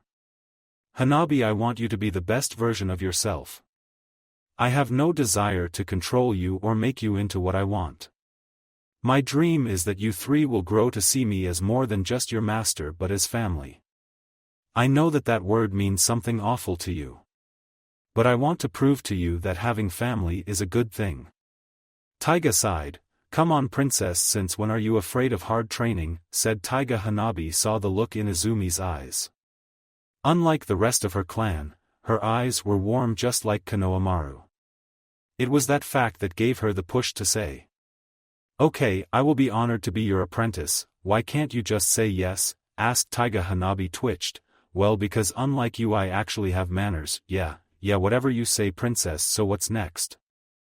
Hanabi gritted her teeth. One of these days she will beat manners into Taiga. Izumi smiled. Well, we will have to wait for Konohamaru to come back. And then we will get started. So you two can head to class. After they left, Izumi turned to Itachi. You were right, she needs this, and this way she can grow and change without fear. You really think the Hyuga clan will resort to violence if we interfere with their heiress? Itachi sighed. Hinata is growing under Yugao and Kurenai's influence. Hanabi is their last chance at maintaining their old ways. If they feel that that is threatened, then yes, I know they will attack the cause of the change. Konohamaru isn't on an outing with Dante, is he? Asked Izumi. Itachi didn't say a word. He just gave Izumi a look and she understood. She sighed in anger. Taking out a child just to fulfill your goals was twisted. She knew that what happened to her clan was tragic. But she was not sad to miss them and their behaviors. She just hoped Konohamaru came back in one piece. So what was that look about? Asked Izumi. Itachi blinked. What look? The one you had when I walked in. Itachi groaned. The amount of paperwork that I have to do through has just quadrupled. And I am not looking forward to handling it alone. Izumi frowned. But you're not alone, thanks Izumi, but this is the job of the Hokage and I can't bring you in just yet. Why don't you use the shadow clone jutsu? Asked Izumi. I thought of that, but none of the other Kages do, so I felt it was breaking the rules of tradition. Izumi giggled. Itachi-kun, you are the Hokage now, you don't have to do things the way your predecessors did. Itachi started. Shadow clones would make his life a lot easier. And if he used his Sharingan it would save time. Izumi-chan, I love you. Izumi blushed. Love you too, Itachi-kun. Good luck with your paperwork. I'm going to need it, thought Itachi X. Cloud knew he shouldn't be feeling this way. But he couldn't help it. When he landed in this world he knew he would create ripples. Some were good like Haru, Itachi becoming Hokage, and Ero's personality growth and his relationship with his family. So in light of that, when the only downside occurred, the Uchiha massacre, Cloud didn't bother. The Uchiha massacre happened in the original timeline after all. And Ero's family were spared, so Cloud considered the whole thing a win. But now Konohamaru was taken by some psycho with a grudge against Team Ryu. Something that didn't happen in the other timeline, thought Cloud. In the other timeline there was no Team Ryu. Cloud couldn't help but think that this was his fault. If he hadn't gotten involved with Ero and Sonic, there would be no road trip. He won't have met Kat, and there definitely would not be a Team Ryu. His biggest fear has always been that his actions would hurt those close to him. But he never thought that it would affect Konohamaru. This is his little brother, and because of him he was kidnapped. Oh, he knew that he shouldn't be thinking like this. But Konohamaru was not some minor character in the show. So the fact that he could very well be dead broke Cloud's heart. If Kono could be affected by his ripple, then who was next? Would it be Naruto? Or would it be Sasuke? Who else was going to pay the price for his meddling? Cloud had lost everything once. He wasn't strong enough to lose one of his brothers, or worse, all of them. Cloud looked at Kat's steady eyes. She had decided to stop them for the night. It was that downtime that was slowly driving Cloud mad. He could see that she was worried about him, but he couldn't afford to break down now. We're going to bring him home, assured Kat. The confidence in her eyes helped. But it did not erase the fact that Kono was in this position because of him. When he told Ero to inform his parents that he was out for a mission, he felt terrible. The real truth was, at the time he was too angry to see straight. But now that his head was calmer, he didn't know how he would face them. Their lives were so much better without him coming in to screw things up. Now because of him their son was kidnapped and would likely be killed. Kat hated the look in Cloud's eyes. She knew better than most how thin the line between grief and guilt was. When you have abilities and bad things happen, it is easy to blame yourself. But she couldn't let Cloud wallow in guilt, not right now. They had tracked Kono's scent heading towards Lightning Country. Konoha Shinobi sneaking in this close to Kumo was bad enough. She didn't want to think Kumo was behind the abduction. But either way, she needed her team to get their heads together. Cloud was wallowing in guilt, Sonic was swimming in rage, and Ero was suppressing his emotions. Not that I'm much better, thought Kat. It was times like these that she appreciated Cloud's humor and Sonic's antics. They were always there to lighten the mood. But it looks like the job falls to her to get her team together. Clapping her hands, she beckoned them over. Hey guys, said Kat, Konohamaru is counting on us. I know you're all hurting, and rightly so. Konohamaru is precious to all of us. But you have to get it together. Our enemy has given us a heavy blow. However, if we attack him like this, Konohamaru will die. So whatever negative feelings you are having, don't let them cloud your mind. We have to be strong right now, for him. Now chances are Konohamaru is being held in one of these mountains around here. My plan was to sneak in and find him. What about the bastard that took him? Growled Sonic. He needs to pay, true, but he is not our priority, Konohamaru is. So I want you all to focus on him. Our goal is not to get revenge or to blame ourselves for what is happening. Our goal is to get Konohamaru home safe. We can deal with the rest after that. Agreed? She watched her boys take deep breaths. She was beyond proud when she saw their steely determination. Agreed, they chorused. Okay, so we've rested enough. Sonic, I want you to pinpoint Konohamaru's location. The rest of us will use our sensory abilities to scan the area. After that we will make a plan to extract him out. Let's go get him back. Cloud knew that she was right. He also knew that there was nothing he could do about his guilt right now. For now the best course of action would be to focus on rescuing Konohamaru. So he expanded his beacon and searched for Konohamaru.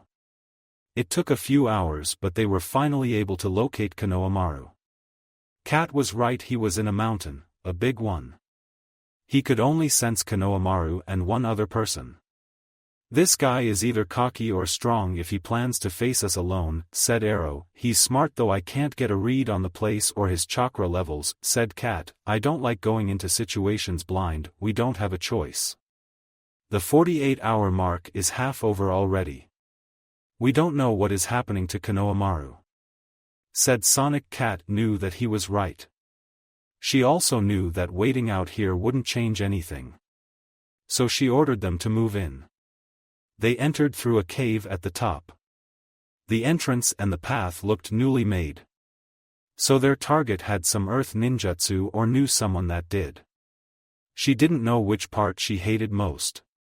The fact that her sensory ability was useless down here or that there were no traps. It was like their target wanted them to find him. What is this? Asked Sonic. The team stopped and looked at Sonic. What is what? Asked Cat. Sonic frowned. I don't know, but the closer we get the more I get this weird feeling. Can you be more specific? Asked Arrow. It is a seal, that much I am certain of. But as for what seal I don't know. Okay Sonic, you will take point. We will follow your lead, said Cat. Arrow was getting antsy. Seals are incredibly versatile and if their opponent was a seal master, Arrow did not like this one bit. As it turns out his instincts were spot on. When the team arrived at the large room they were shocked. Konohamaru was unconscious, surrounded by a barrier. He didn't look hurt. In fact he was still in his PJs. Their target however was leaning on the wall nonchalantly. He was dressed in blue fitted pants, black fitted top, a blue jacket with a long blue cloak. He was blonde with amber eyes and some kind of ring on his finger. The whole scene was bizarre. Not what you expected, asked their target. Cat frowned. Who are you? I only give my name to those who have earned it. Sonic stared at the seal surrounding Konohamaru and he hated it. He turned to glare hard at their opponent.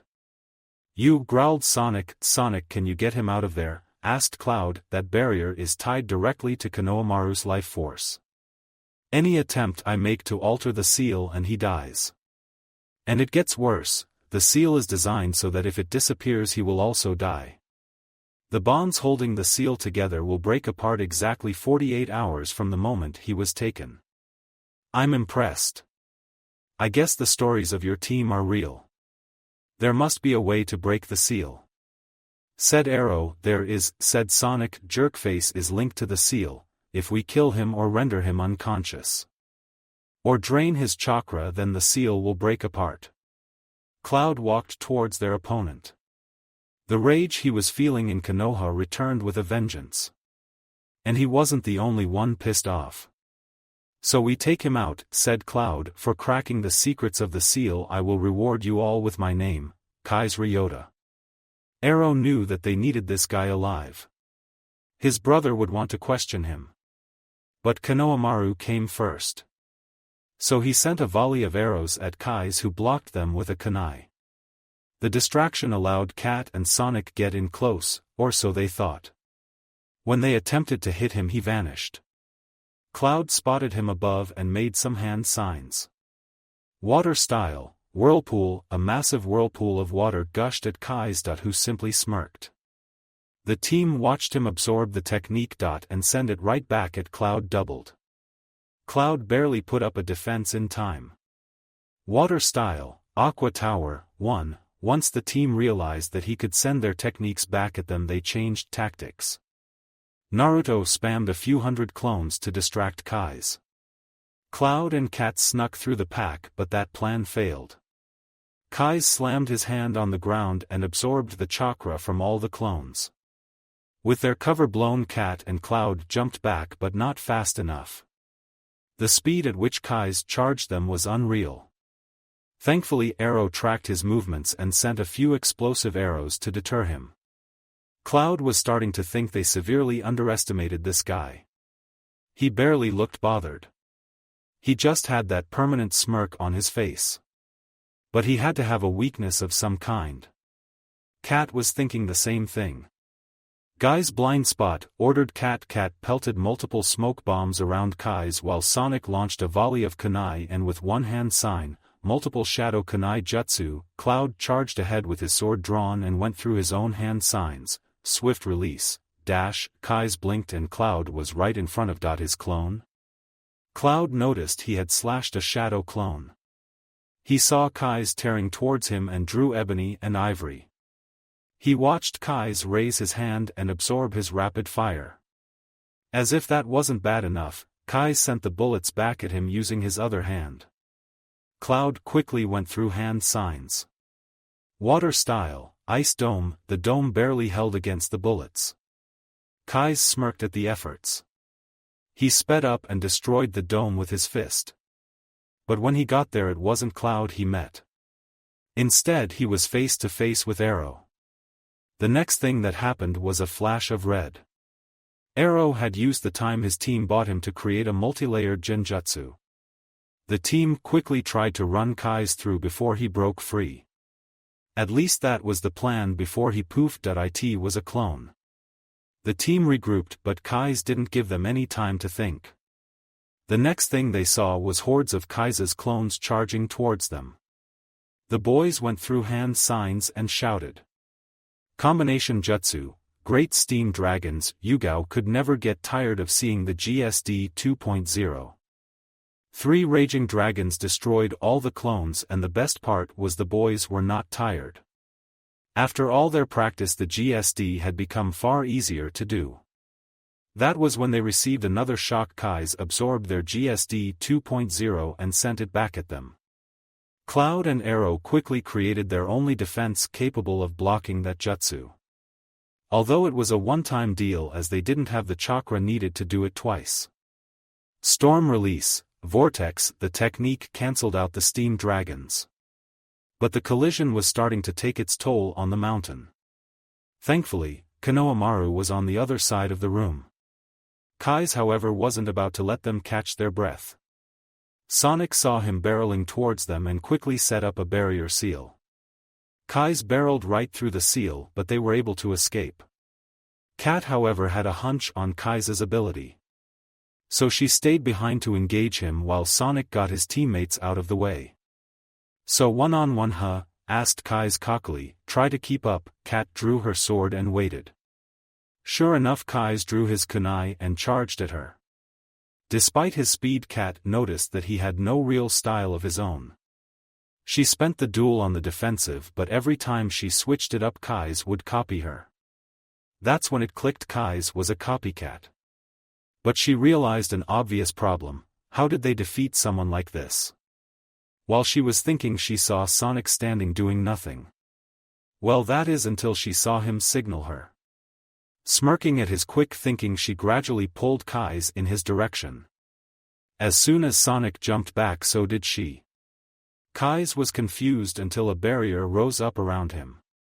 He smirked. Your team is definitely interesting but you know that this won't hold me. Sonic, can he hear us? Asked Cat. No, I figured we needed a moment to regroup, said Sonic. This guy is something else. He has the ability to absorb chakra and use it as he desires, said Arrow. Yeah, he absorbed Naruto's clones but chose to use the chakra to augment his body first, said Cloud. If I didn't hate him I would be impressed. He can also copy physical moves, said Cat. I was also able to read his chakra levels as we fought. He has much chakra as Naruto but his network is messed up. What does that mean? Asked Sonic. My guess is that he copies other people's techniques because he can't form his own. It's like he is using our jutsu as a conduit to channel his own chakra. You saw how he doubled Cloud's whirlpool and he sent Cloud's senbons back at him with no weapon powering the bullets. So he can copy and double our moves while still maintaining his own reserves, said Arrow. That is just fantastic, guys, he's draining the barrier, we need a plan fast, warned Sonic. We have to find some way to get him to drain his chakra, said Cat. Sonic, you are our best bet of doing that. How? Asked Cloud. I am willing to bet that there is a seal that drains people of their chakra. Well yeah, but considering just how much chakra this guy has, I would need to rework it. It is going to take me and a few clones, not to mention a while. You have 6 minutes, said Yugao. The rest of us will hold him off till then. On it. Just then they all saw Kai's break down the barrier. The blonde was smirking. So have you come up with a plan yet? Asked Kai's, because you will not live to see it in action. Has anyone told you that you are a pain in the ass? Asked Cloud. Kai's smirked and drew a ninjato. Would you care to be the first? The trio got ready and struck. Cat and Cloud engaged Kai's in close combat. The sounds of metal hitting metal resounded throughout the room. Arrow stuck to long-range attacks with his arrows. They made sure not to use any jutsu lest Kai's copy them. But despite how fast and skilled they were, one thing was obvious: if Kai's had skills of his own they would be dead. Kai's reflexes and speed were far above theirs. The only reason they weren't losing is because they were fighting together. Arrow shot another volley of arrows at Kai's chest, while Cat and Cloud attempted to strike his head and legs. But Kai's spun, deflected the arrows, caught Cat's sword and tried to behead her, while kicking Cloud off course, all within a second. The only reason Cat escaped was experience. She twisted out of Kai's grasp. And the dance continued. Just how fast is this guy, thought Cloud. It's like he can predict our moves. Cloud decided to test his theory. He threw a kunai at Kai's while charging him. Then just as Kai's was about to catch it, he substituted with it. That put smack in Kai's face. He saw Kai's ember eyes glow for a second. Just before he blocked his attack and kicked him away. Cloud smirked under his mask. He signaled Arrow and Cat to watch his eyes and time the glow. But of course Kai's wasn't going to make it easy on them. They went a few more rounds before Kai's jumped back and went through hand signs. Water style, whirlpool, oh come on, groaned Cloud before they escaped. So it seems that you've figured out my dark secrets, bravo. Said Kai's. Well, you should know that I can use any jutsu I have seen at any time I wish. Cat smirked. No you can't, oh? After copying a technique you can send it back, but if you use it again the chakra cost is significant. Cloud smirked when he heard that. You are nothing more than a glorified copycat with no skills of his own. Kai's frowned. I was going to kill you slowly but I changed my mind. You're 6 minutes too late, Ryota-chan, said Cloud. What? Seal, dark vortex. Kai's was stunned when a seal appeared around him. Sonic regrouped with his team and activated the seal. Nice work Sonic, said Cat. Oh, it's not over yet. If we're going to drain him completely then we have to combine our chakra. I can't drain him by myself. The team followed Sonic's instructions and channeled their chakra into the seal. Unfortunately for them Kai's knew how to counter this. Sonic was the first to notice but it was already too late. Right in front of them the seal exploded, sending a wave of chakra blasting around them. The blast was the last straw as the ground beneath them gave way. The team fell straight down and given their chakra state they wouldn't survive the fall. The last thing they saw was Kai's smirking at them. A/N, the end. You would all probably kill me if I ended it here. Perhaps I should risk it. Don't worry, I am not that cruel. Let's continue, shall we? The next thing Naruto heard was a dripping sound. When he opened his eyes he noticed he was in a large room surrounded by water. You're lucky to be alive. Naruto jumped. He turned and noticed a large cage. Looking inside he was shocked to see the Kyuubi. The fox was glaring hotly at him. I should kill for nearly dying. Naruto blinked. Fuzzy. Kyuubi growled. One day I am going to get out of here. Then I will murder that insolent brat for naming me that. And then I will kill you for agreeing with him. And then I will your entire team for not forcing him to change the name. That's a long murder list. Fuzzy Wuzzy the first, said Naruto petulantly. Naruto chuckled and the fox tried to grab him. Oh, the name was definitely going to stick now. But he realized something. What do you mean I'm lucky to be alive? Kyubi hummed. Your captain used her body as a cushion to break you and your team's fall. She did what? Screamed Naruto. Kyubi smirked. Her precious blood is flowing on the floor. I have to get out of here, said Naruto. Hey Fuzzy, how do I get out of here? Kyubi raised an eyebrow. Why would I tell you that? You have no medical skills. Your enemy thinks you're all dead. I plan to wait until he leaves and then let you save yourself. I don't have any intention of dying by the hand of some cocky blonde. Also stop calling me Fuzzy. Naruto growled. My friends need my help, you stupid fox. Kyubi actually shrugged. Not my problem. Yes it is. You are taking residence in my body, so I demand you pay rent. Kyubi smirked. You have no demands here. Face the facts, you lost. Are you afraid to let me out? Challenged Naruto. Kyubi twitched. I'm not afraid of anything. Then let me out. Kyubi stared into Naruto's eyes. The brat was determined. Sighing, Kyubi said, this is your mind, brat. You are the only one keeping you here. Once Naruto heard that, he forced his mind awake. The next thing he saw was darkness and everything hurt. Once his eyes adjusted, he noticed he and his team were on top of Cat. He quickly pushed himself off and pushed Cloud and Arrow away. Once they landed, they woke up as well. Sonic knew Cat was dying, but he could save her. Reaching inwards, he drew Kyubi's chakra and sent a purified amount into Cat's body. What happened? Asked Cloud. She broke our fall, said Sonic. Kyubi's chakra will heal the most severe injuries.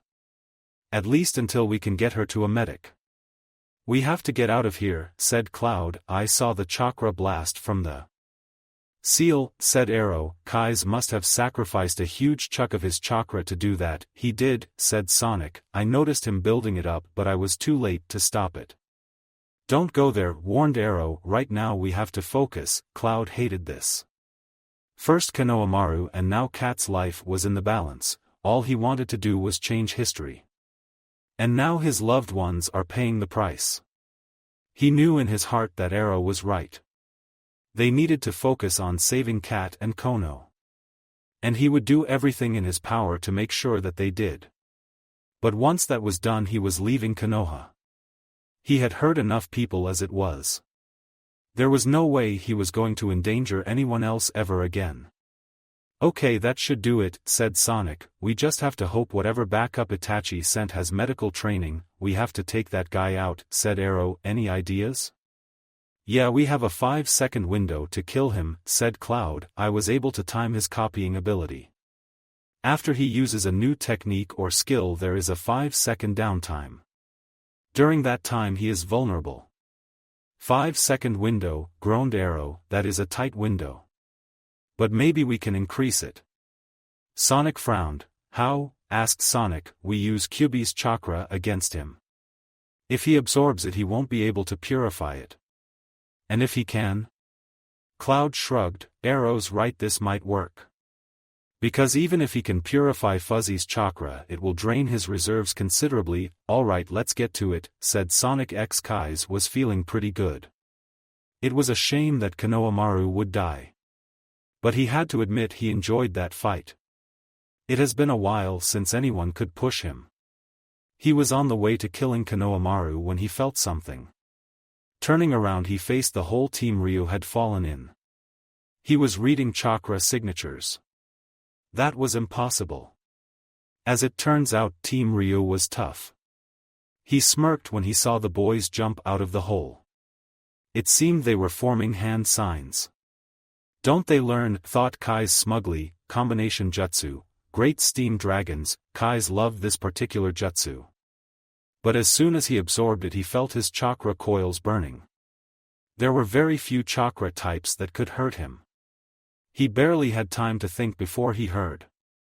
Combination jutsu, Hell Dragon. Cloud watched Kai's send the GSD 2.0 back at their dragon. The collision caused an explosion of steam and smoke. The cover was what the team was hoping for. They quickly teleported to Kai's location and they had a 10-second window to kill him. Arrow and Sonic attacked him full on, but he was prepared for them. He grabbed Sonic and flung him in Arrow's direction and jumped away. He saw Cloud dropping from above, sword at the ready. Quickly drawing his ninjato, he blocked the strike and attempted to behead Cloud. Down on chakra and injured, Cloud knew there was no way out of this. But his loved ones were counting on him. He couldn't fail them and there was no way he would fail them. He unknowingly channeled chakra into his right hand. It was like something took over his actions. Blood and body parts fell on the floor. It was Kai's arms. Kai's was stunned. He turned and noticed Cloud's eyes in the slits had changed, they were blazing gold. And that wasn't the only change. He saw Cloud wielding a sword, it was more of a claymore. The claymore had a menacing skull at its hilt and shoulder bones for a handle. Kai's new weapons, but that claymore felt like something else.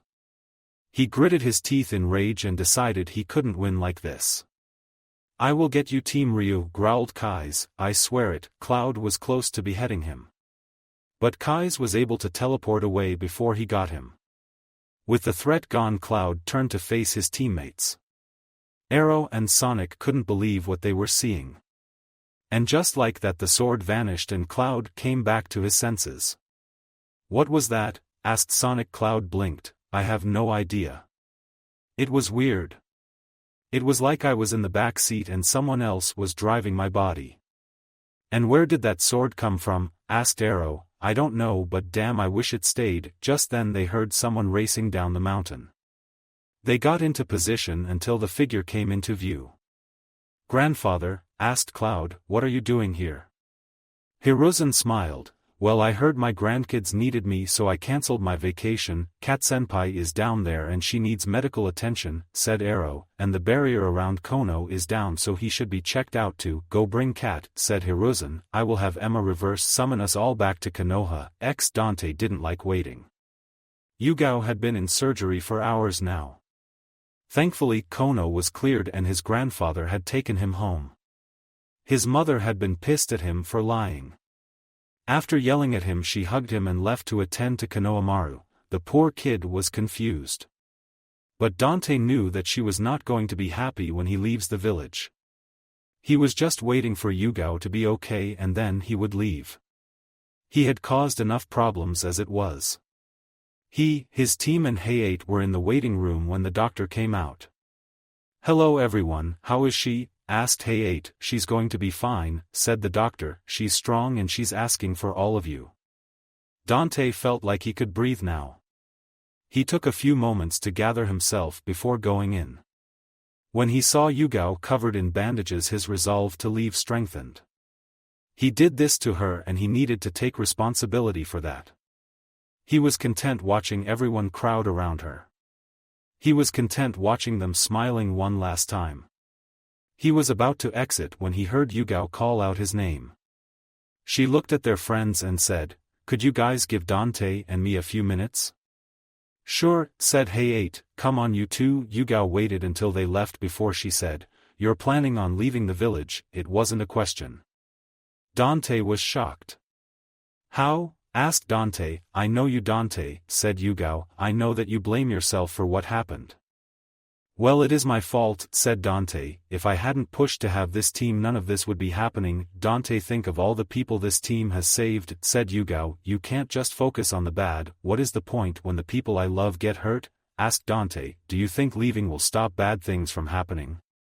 "I hate it to break it to you, but the world doesn't revolve around you." "You don't understand," groused Dante. "You're right, I don't understand. But Konohamaru is the third's grandson and he's going to be a shinobi. This life is not a picnic. Sometimes bad things happen, but you can't let your world be ruled by fear. You are one of the strongest people I know. Leaving is not the answer. I know you probably think if you left it will make us safe. But it will only make us unsafe. We will lose you being there to protect us. I don't know how to look my family in the eye after what happened, by realizing that you saved Konohamaru and you will always be there to save your family. Things aren't going to get easier, so don't throw away your greatest strengths or ours. Okay? Dante sighed, okay. I am sorry for what happened to you. Yugao smiled, well, thank you for saving my life, you saved ours first. Thanks for the pep talk. Yugao winked, what are friends for? Well brother, it seems that your plan failed, said Makoto, but you've brought attention to the council and we can't afford that. We need to draw suspicion off us. The next day Hyuga Kentaro was found dead in his bedroom. According to the coroner, he died of natural causes. Hanabi prided herself on her composure. She was a Hyuga and they never lost their cool. The Hyuga clan always showed calm composure and indifference regardless of circumstance. I'm going to kill you. Well, there goes that. How was I supposed to know that would happen? Izumi sighed heavily, this routine was getting old. 3 weeks ago Itachi asked her to take this trio under her wing. At first it was an interesting idea. After Haru she was excited to have her own team. She had so many ideas that she was looking forward to trying. Also she couldn't resist the opportunity to stick it to the Hyuga clan. After what they did to Konohamaru, her dislike of them skyrocketed. So all in all she loved the idea of having this team. Get back so I can end you, screamed Hanabi, and oh way you psycho, shouted Konohamaru, but that feeling was shrinking fast. When Konohamaru came to the team she thought it would ease things. Hanabi and Taiga were polar opposites and they were always clashing. But while he didn't have the same upbringing as Hanabi, Konohamaru was from a noble clan. So she hoped that the Sarutobi would be a good middle ground for them. But she forgot one small thing, Konohamaru was Dante's little brother. Wow, Princess seems really pissed, said Taiga. She knew Taiga was correct. Ever since Konohamaru came back he had made it his personal mission to crack Hanabi's shell. The thought was admirable, but the method was the problem. Konohamaru didn't have his brother flair, but he still loved pulling pranks. Most of them were harmless enough. But this one was not harmless at all. Konohamaru's latest escapade had given Hanabi's hair a bad cut. If there is one thing she knew about the Hyuga, it is to not mess with their hair. Hanabi looked like a glorified porcupine. If she was annoyed she would have found it funny. Izumi-sensei, shouted Konohamaru as he ran and hid behind her. Hanabi came to a halt in front of her looking pissed. She knew she couldn't beat Izumi. But Konohamaru had to pay. She looked at Izumi. He ruined my hair, growled Hanabi. Izumi sighed. He's all yours. She could hear Konohamaru's screams as she left. She didn't have the patience for them today. They had barely been able to get any real training done. If Konohamaru was intent on causing trouble, Taiga was intent of not listening to her instructions, and Hanabi was far too snobbish to get along with either of them. She knew the only reason they spoke to each other at all was because they had some small bond. It was like they wanted to get along, but their personalities pushed them apart. More often than not, she had been forced to play peacekeeper. It's like they don't know how to be civil, thought Izumi. She had been tempted to go to Yugao and ask for some advice. Dealing with Dante and Naruto had to be as bad as this. But then she realized that for all their antics, Dante, Naruto and Sasuke were best friends. Yugao had met them as best friends. The only reason she hadn't lost her temper was because she knew that it wasn't their fault. Konohamaru had grown up with Dante's influence and no friends. Taiga had never had anyone really care for him. And Hanabi had grown up in a cold, unfeeling environment with no warmth. How do you teach kids to be good friends when they've never had any? That was the ultimate problem. She loved Dante and only he knew how to make his personality funny to those not targeted.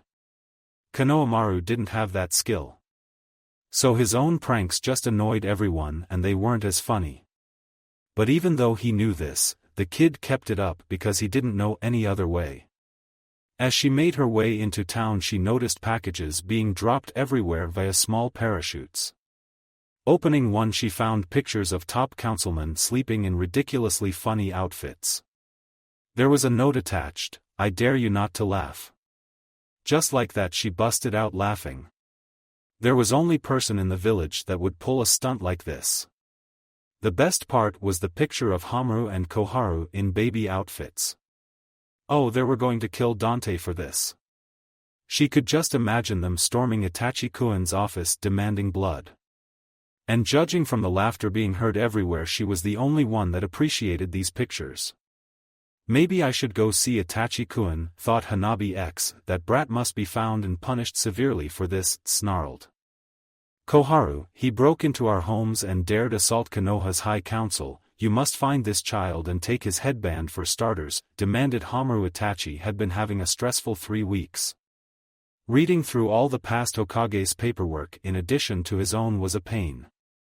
It had taken a lot of Kagebushin and time but he was finally done. What he found out gave him a serious migraine and Dante's stunt had given him a reason to smile. That smile had fallen off when these two walked into his office and demanded Dante's head. When he took this job the third had told him one thing about these two. Flashback, you can't kill them, said Hiruzen. Death has tried and so far he has not been successful. Flashback end, so who do you think did this? Asked Itachi. Sarutobi. Dante of course, said Koharu. Itachi raised an elegant eyebrow. Oh, so you conducted an investigation on one of my shinobi without my permission? Koharu bristled. No, but who else would do this? He has a history of pulling pranks like this, said Hamaru. So you are here interrupting my work on a hunch, is that what you are saying? Itachi glared intently at them. It forced the elders to realize one truth, this was not Hiruzen. There were a lot of things they got away with during Hiruzen's time. But Itachi reminded them of Minato Namikaze. The Yondaime never let them get away with anything. The man practically demanded respect through sheer gaze alone. He was not awarded a double SS class ranking because of one technique. The yellow flash commanded respect and fear through his presence. And it seemed like Itachi was towing that line too. They needed to retreat and regroup. We apologize for the disturbance Hokage-sama, said Hamaru. We will leave you to your work, said Koharu. Once they left Itachi turned to the window and smiled. It is rude to eavesdrop on your Hokage. Well, it is good thing I see you as more than just the Hokage, said Izumi as she landed. Minnie's giving you trouble again, deduced Itachi. Izumi sighed. My respect for Yugao grows every time I see them interact. I don't know what to do about them. You will figure it out, assured Itachi. Izumi looked at her boyfriend and frowned. There was a weight on him that was not there before. Itachi always had a tendency to carry the weight of the world on his shoulders. But something about this was different. It wasn't hard for her to narrow down the reasons. Hat heavier than you thought or the boots larger than you expected? Itachi gave her a look. I just figured out that I am a figurehead. Izumi blinked. Okay, I am sorry, but could you repeat that? Itachi laughed humorlessly, repeating it won't change anything. The Sandaime left me vulnerable. If I didn't go looking I wouldn't know about the Hokage in the shadows. You think it's Danzo, said Izumi. He would be my first suspect. No, it is not Danzo, said Itachi. It would have easier if it was. She wasn't going to ask for details. Regardless of their personal relationship, this went above her pay grade. But if there was one thing she knew is that Itachi would figure it out. He always found a way to solve problems and she told him as much. Thanks for saying that, said Itachi. Maybe what your minis need is a deeper bond. Just then Izumi got an idea. Hey, do you think you could clear the minis for the week? I mean give them the week off from school. Raising an eyebrow in question Itachi asked. You are planning on killing them, are you? Izumi smiled sadistically. Only if they die. Sighing, Itachi told her he would take care of it. As soon as she left he sent a prayer for the minis. Izumi had quite the mean streak. He also had no desire to face an irate Mikoto or Mira. Shaking his head he decided to focus. Izumi wouldn't kill them. Hopefully. He on the other hand had a serious matter to attend to. Somehow the daimyo's heir had entrenched himself in his village affairs. The documents showed a disturbing amount of power just waiting for the heir to assume the throne. He started with the civilians and then the elders. He got in bed with the elders by doing favors for them. The old fools were so focused on having an ally on his level they didn't care what they gave up. Danzo must have known about this, but knowing him he plans to use this to his advantage, and the honest truth was this situation would favor anyone but him. The main reason for that was the daimyo's heir was not his only heir. The Hyuga clan had amassed powers no clan should ever have. And they were in the heir's pocket. It was like fate was toying with him. All the key players in this game had about a 12-year head start on him. They started making their moves after the Yondaime died. They knew that the Sandaime was grieving his wife. They also took advantage of causing distractions and using the Sandaime's fondness against him. It was going to take careful precision planning to end this.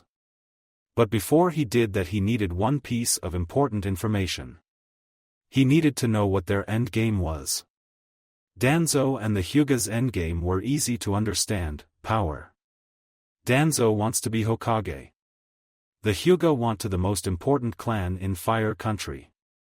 It was the heir's endgame that wasn't so clear and speculations would be suicidal. Itachi needed to know in order to help him in planning his counter-strategy. Wolf, an ANBU with a wolf mask, appeared before him awaiting orders. Get me Uzuki Yugao, Uchiha Sasuke, Uzumaki Naruto, and Sarutobi Dante discreetly. Involving them might cause more problems, but they are effective if nothing else. And unlike the ANBU, who report to Danzo as their commander, Team Ryu will report to me only. Hopefully they will maintain a low profile. Oh, who am I kidding? Yugao was having her best day ever. A sentiment that she knew Dante and Naruto shared. Sasuke on the other hand was far from pleased. In the weeks following Konohamaru's kidnapping the team had grown even closer. They now knew what it meant to face death together and win. Unfortunately for Sasuke, that confidence made his best friends think that they were invincible. Yugao watched him lecture them on the pictures they sent earlier. It was not going well by any standards. Damn it, you two need to stop doing things like this. But why? Whined Naruto. Yeah, give us one reason, demanded Dante. This is fun. And what about the guests in Konoha? Or what about our people in general? Asked Sasuke. Itachi is the Hokage, but the council is part of Konoha's leadership. Oh, I get it, said Dante. And since Itachi is in charge. Wait, did you just say you get it?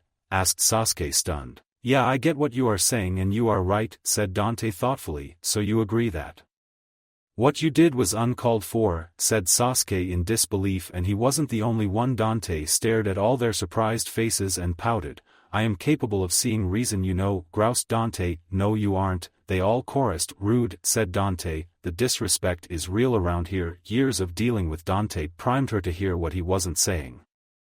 Okay, tell us then, what did you get? Asked Yugao when Dante smiled cheekily. Sasuke groaned.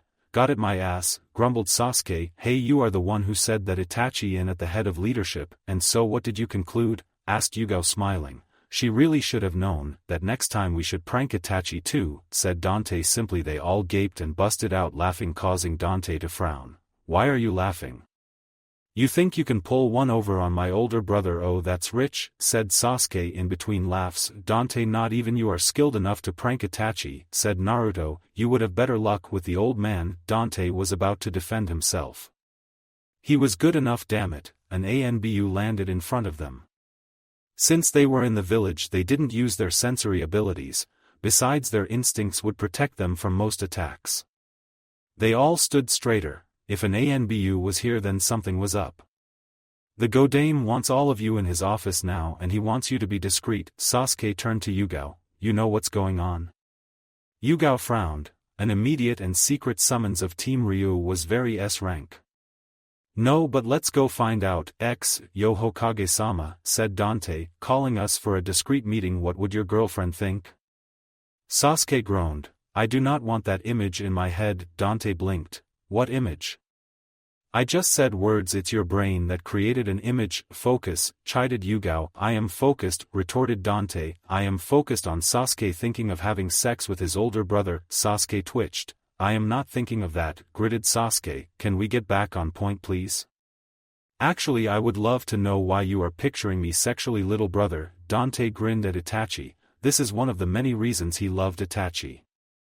The older Uchiha had a great love of tormenting Sasuke. Naruto suddenly paled and stepped away from Sasuke, covering his butt. Wait, sometimes you call me your brother, and if you are having sexy thoughts about Itachi then. Well, that explains why you never reacted to your fangirls, said Dante. You were looking for a fanboy. Sasuke looked pleadingly at Yugao. He was not in the mood for this. Perhaps we can discuss why we are here, Hokage-sama, said Yugao. I have a sensitive mission for Team Ryu. Dante adopted an I got it pose. You want us to find Ero a boyfriend? Sadly no, said Itachi. I need you go to the fire capital and investigate Masio the daimyo's heir. Why? Asked Sasuke. For now that information is classified, but what I can tell you is that Masio has a string in Konoha. Let me guess, the kind of string that kills. I want to know what his endgame is. We're on it, said Yugao. Ooh, I have always wanted to meet a princess. Well, let's hope they are no ghosts here, said Dante, because I remember the last princess we tried to save, or zombies, said Sasuke. I have no desire to see Leon again. Sasuke, you remembered, exclaimed Dante before jumping Sasuke and trying to kiss him. Get off me, you lunatic, growled Sasuke. But I want to experiment, pouted Dante. Ah, you two are so adorable, cooed Naruto. Thanks Naruto, said Dante. I feel something from Sasuke too. Yugao smirked. Ki thought Yugao she wasn't surprised when Sasuke drew a weapon and attacked. She and Itachi shared a look. They both knew this mission had to be in full stealth. But as she looked at her teammates, she just knew that that wouldn't be possible. Also, this mission would take a while to complete. Chances of being discovered grew each day for missions like these. Well, capital ready or not, here we come, thought Yugao. Thank you for watching. I hope you enjoyed it. Make sure to like and subscribe, and don't forget to share this video with your friends. Guys, make sure to help the author by visiting the link in the description. This is Fox Sage, and I'm signing off.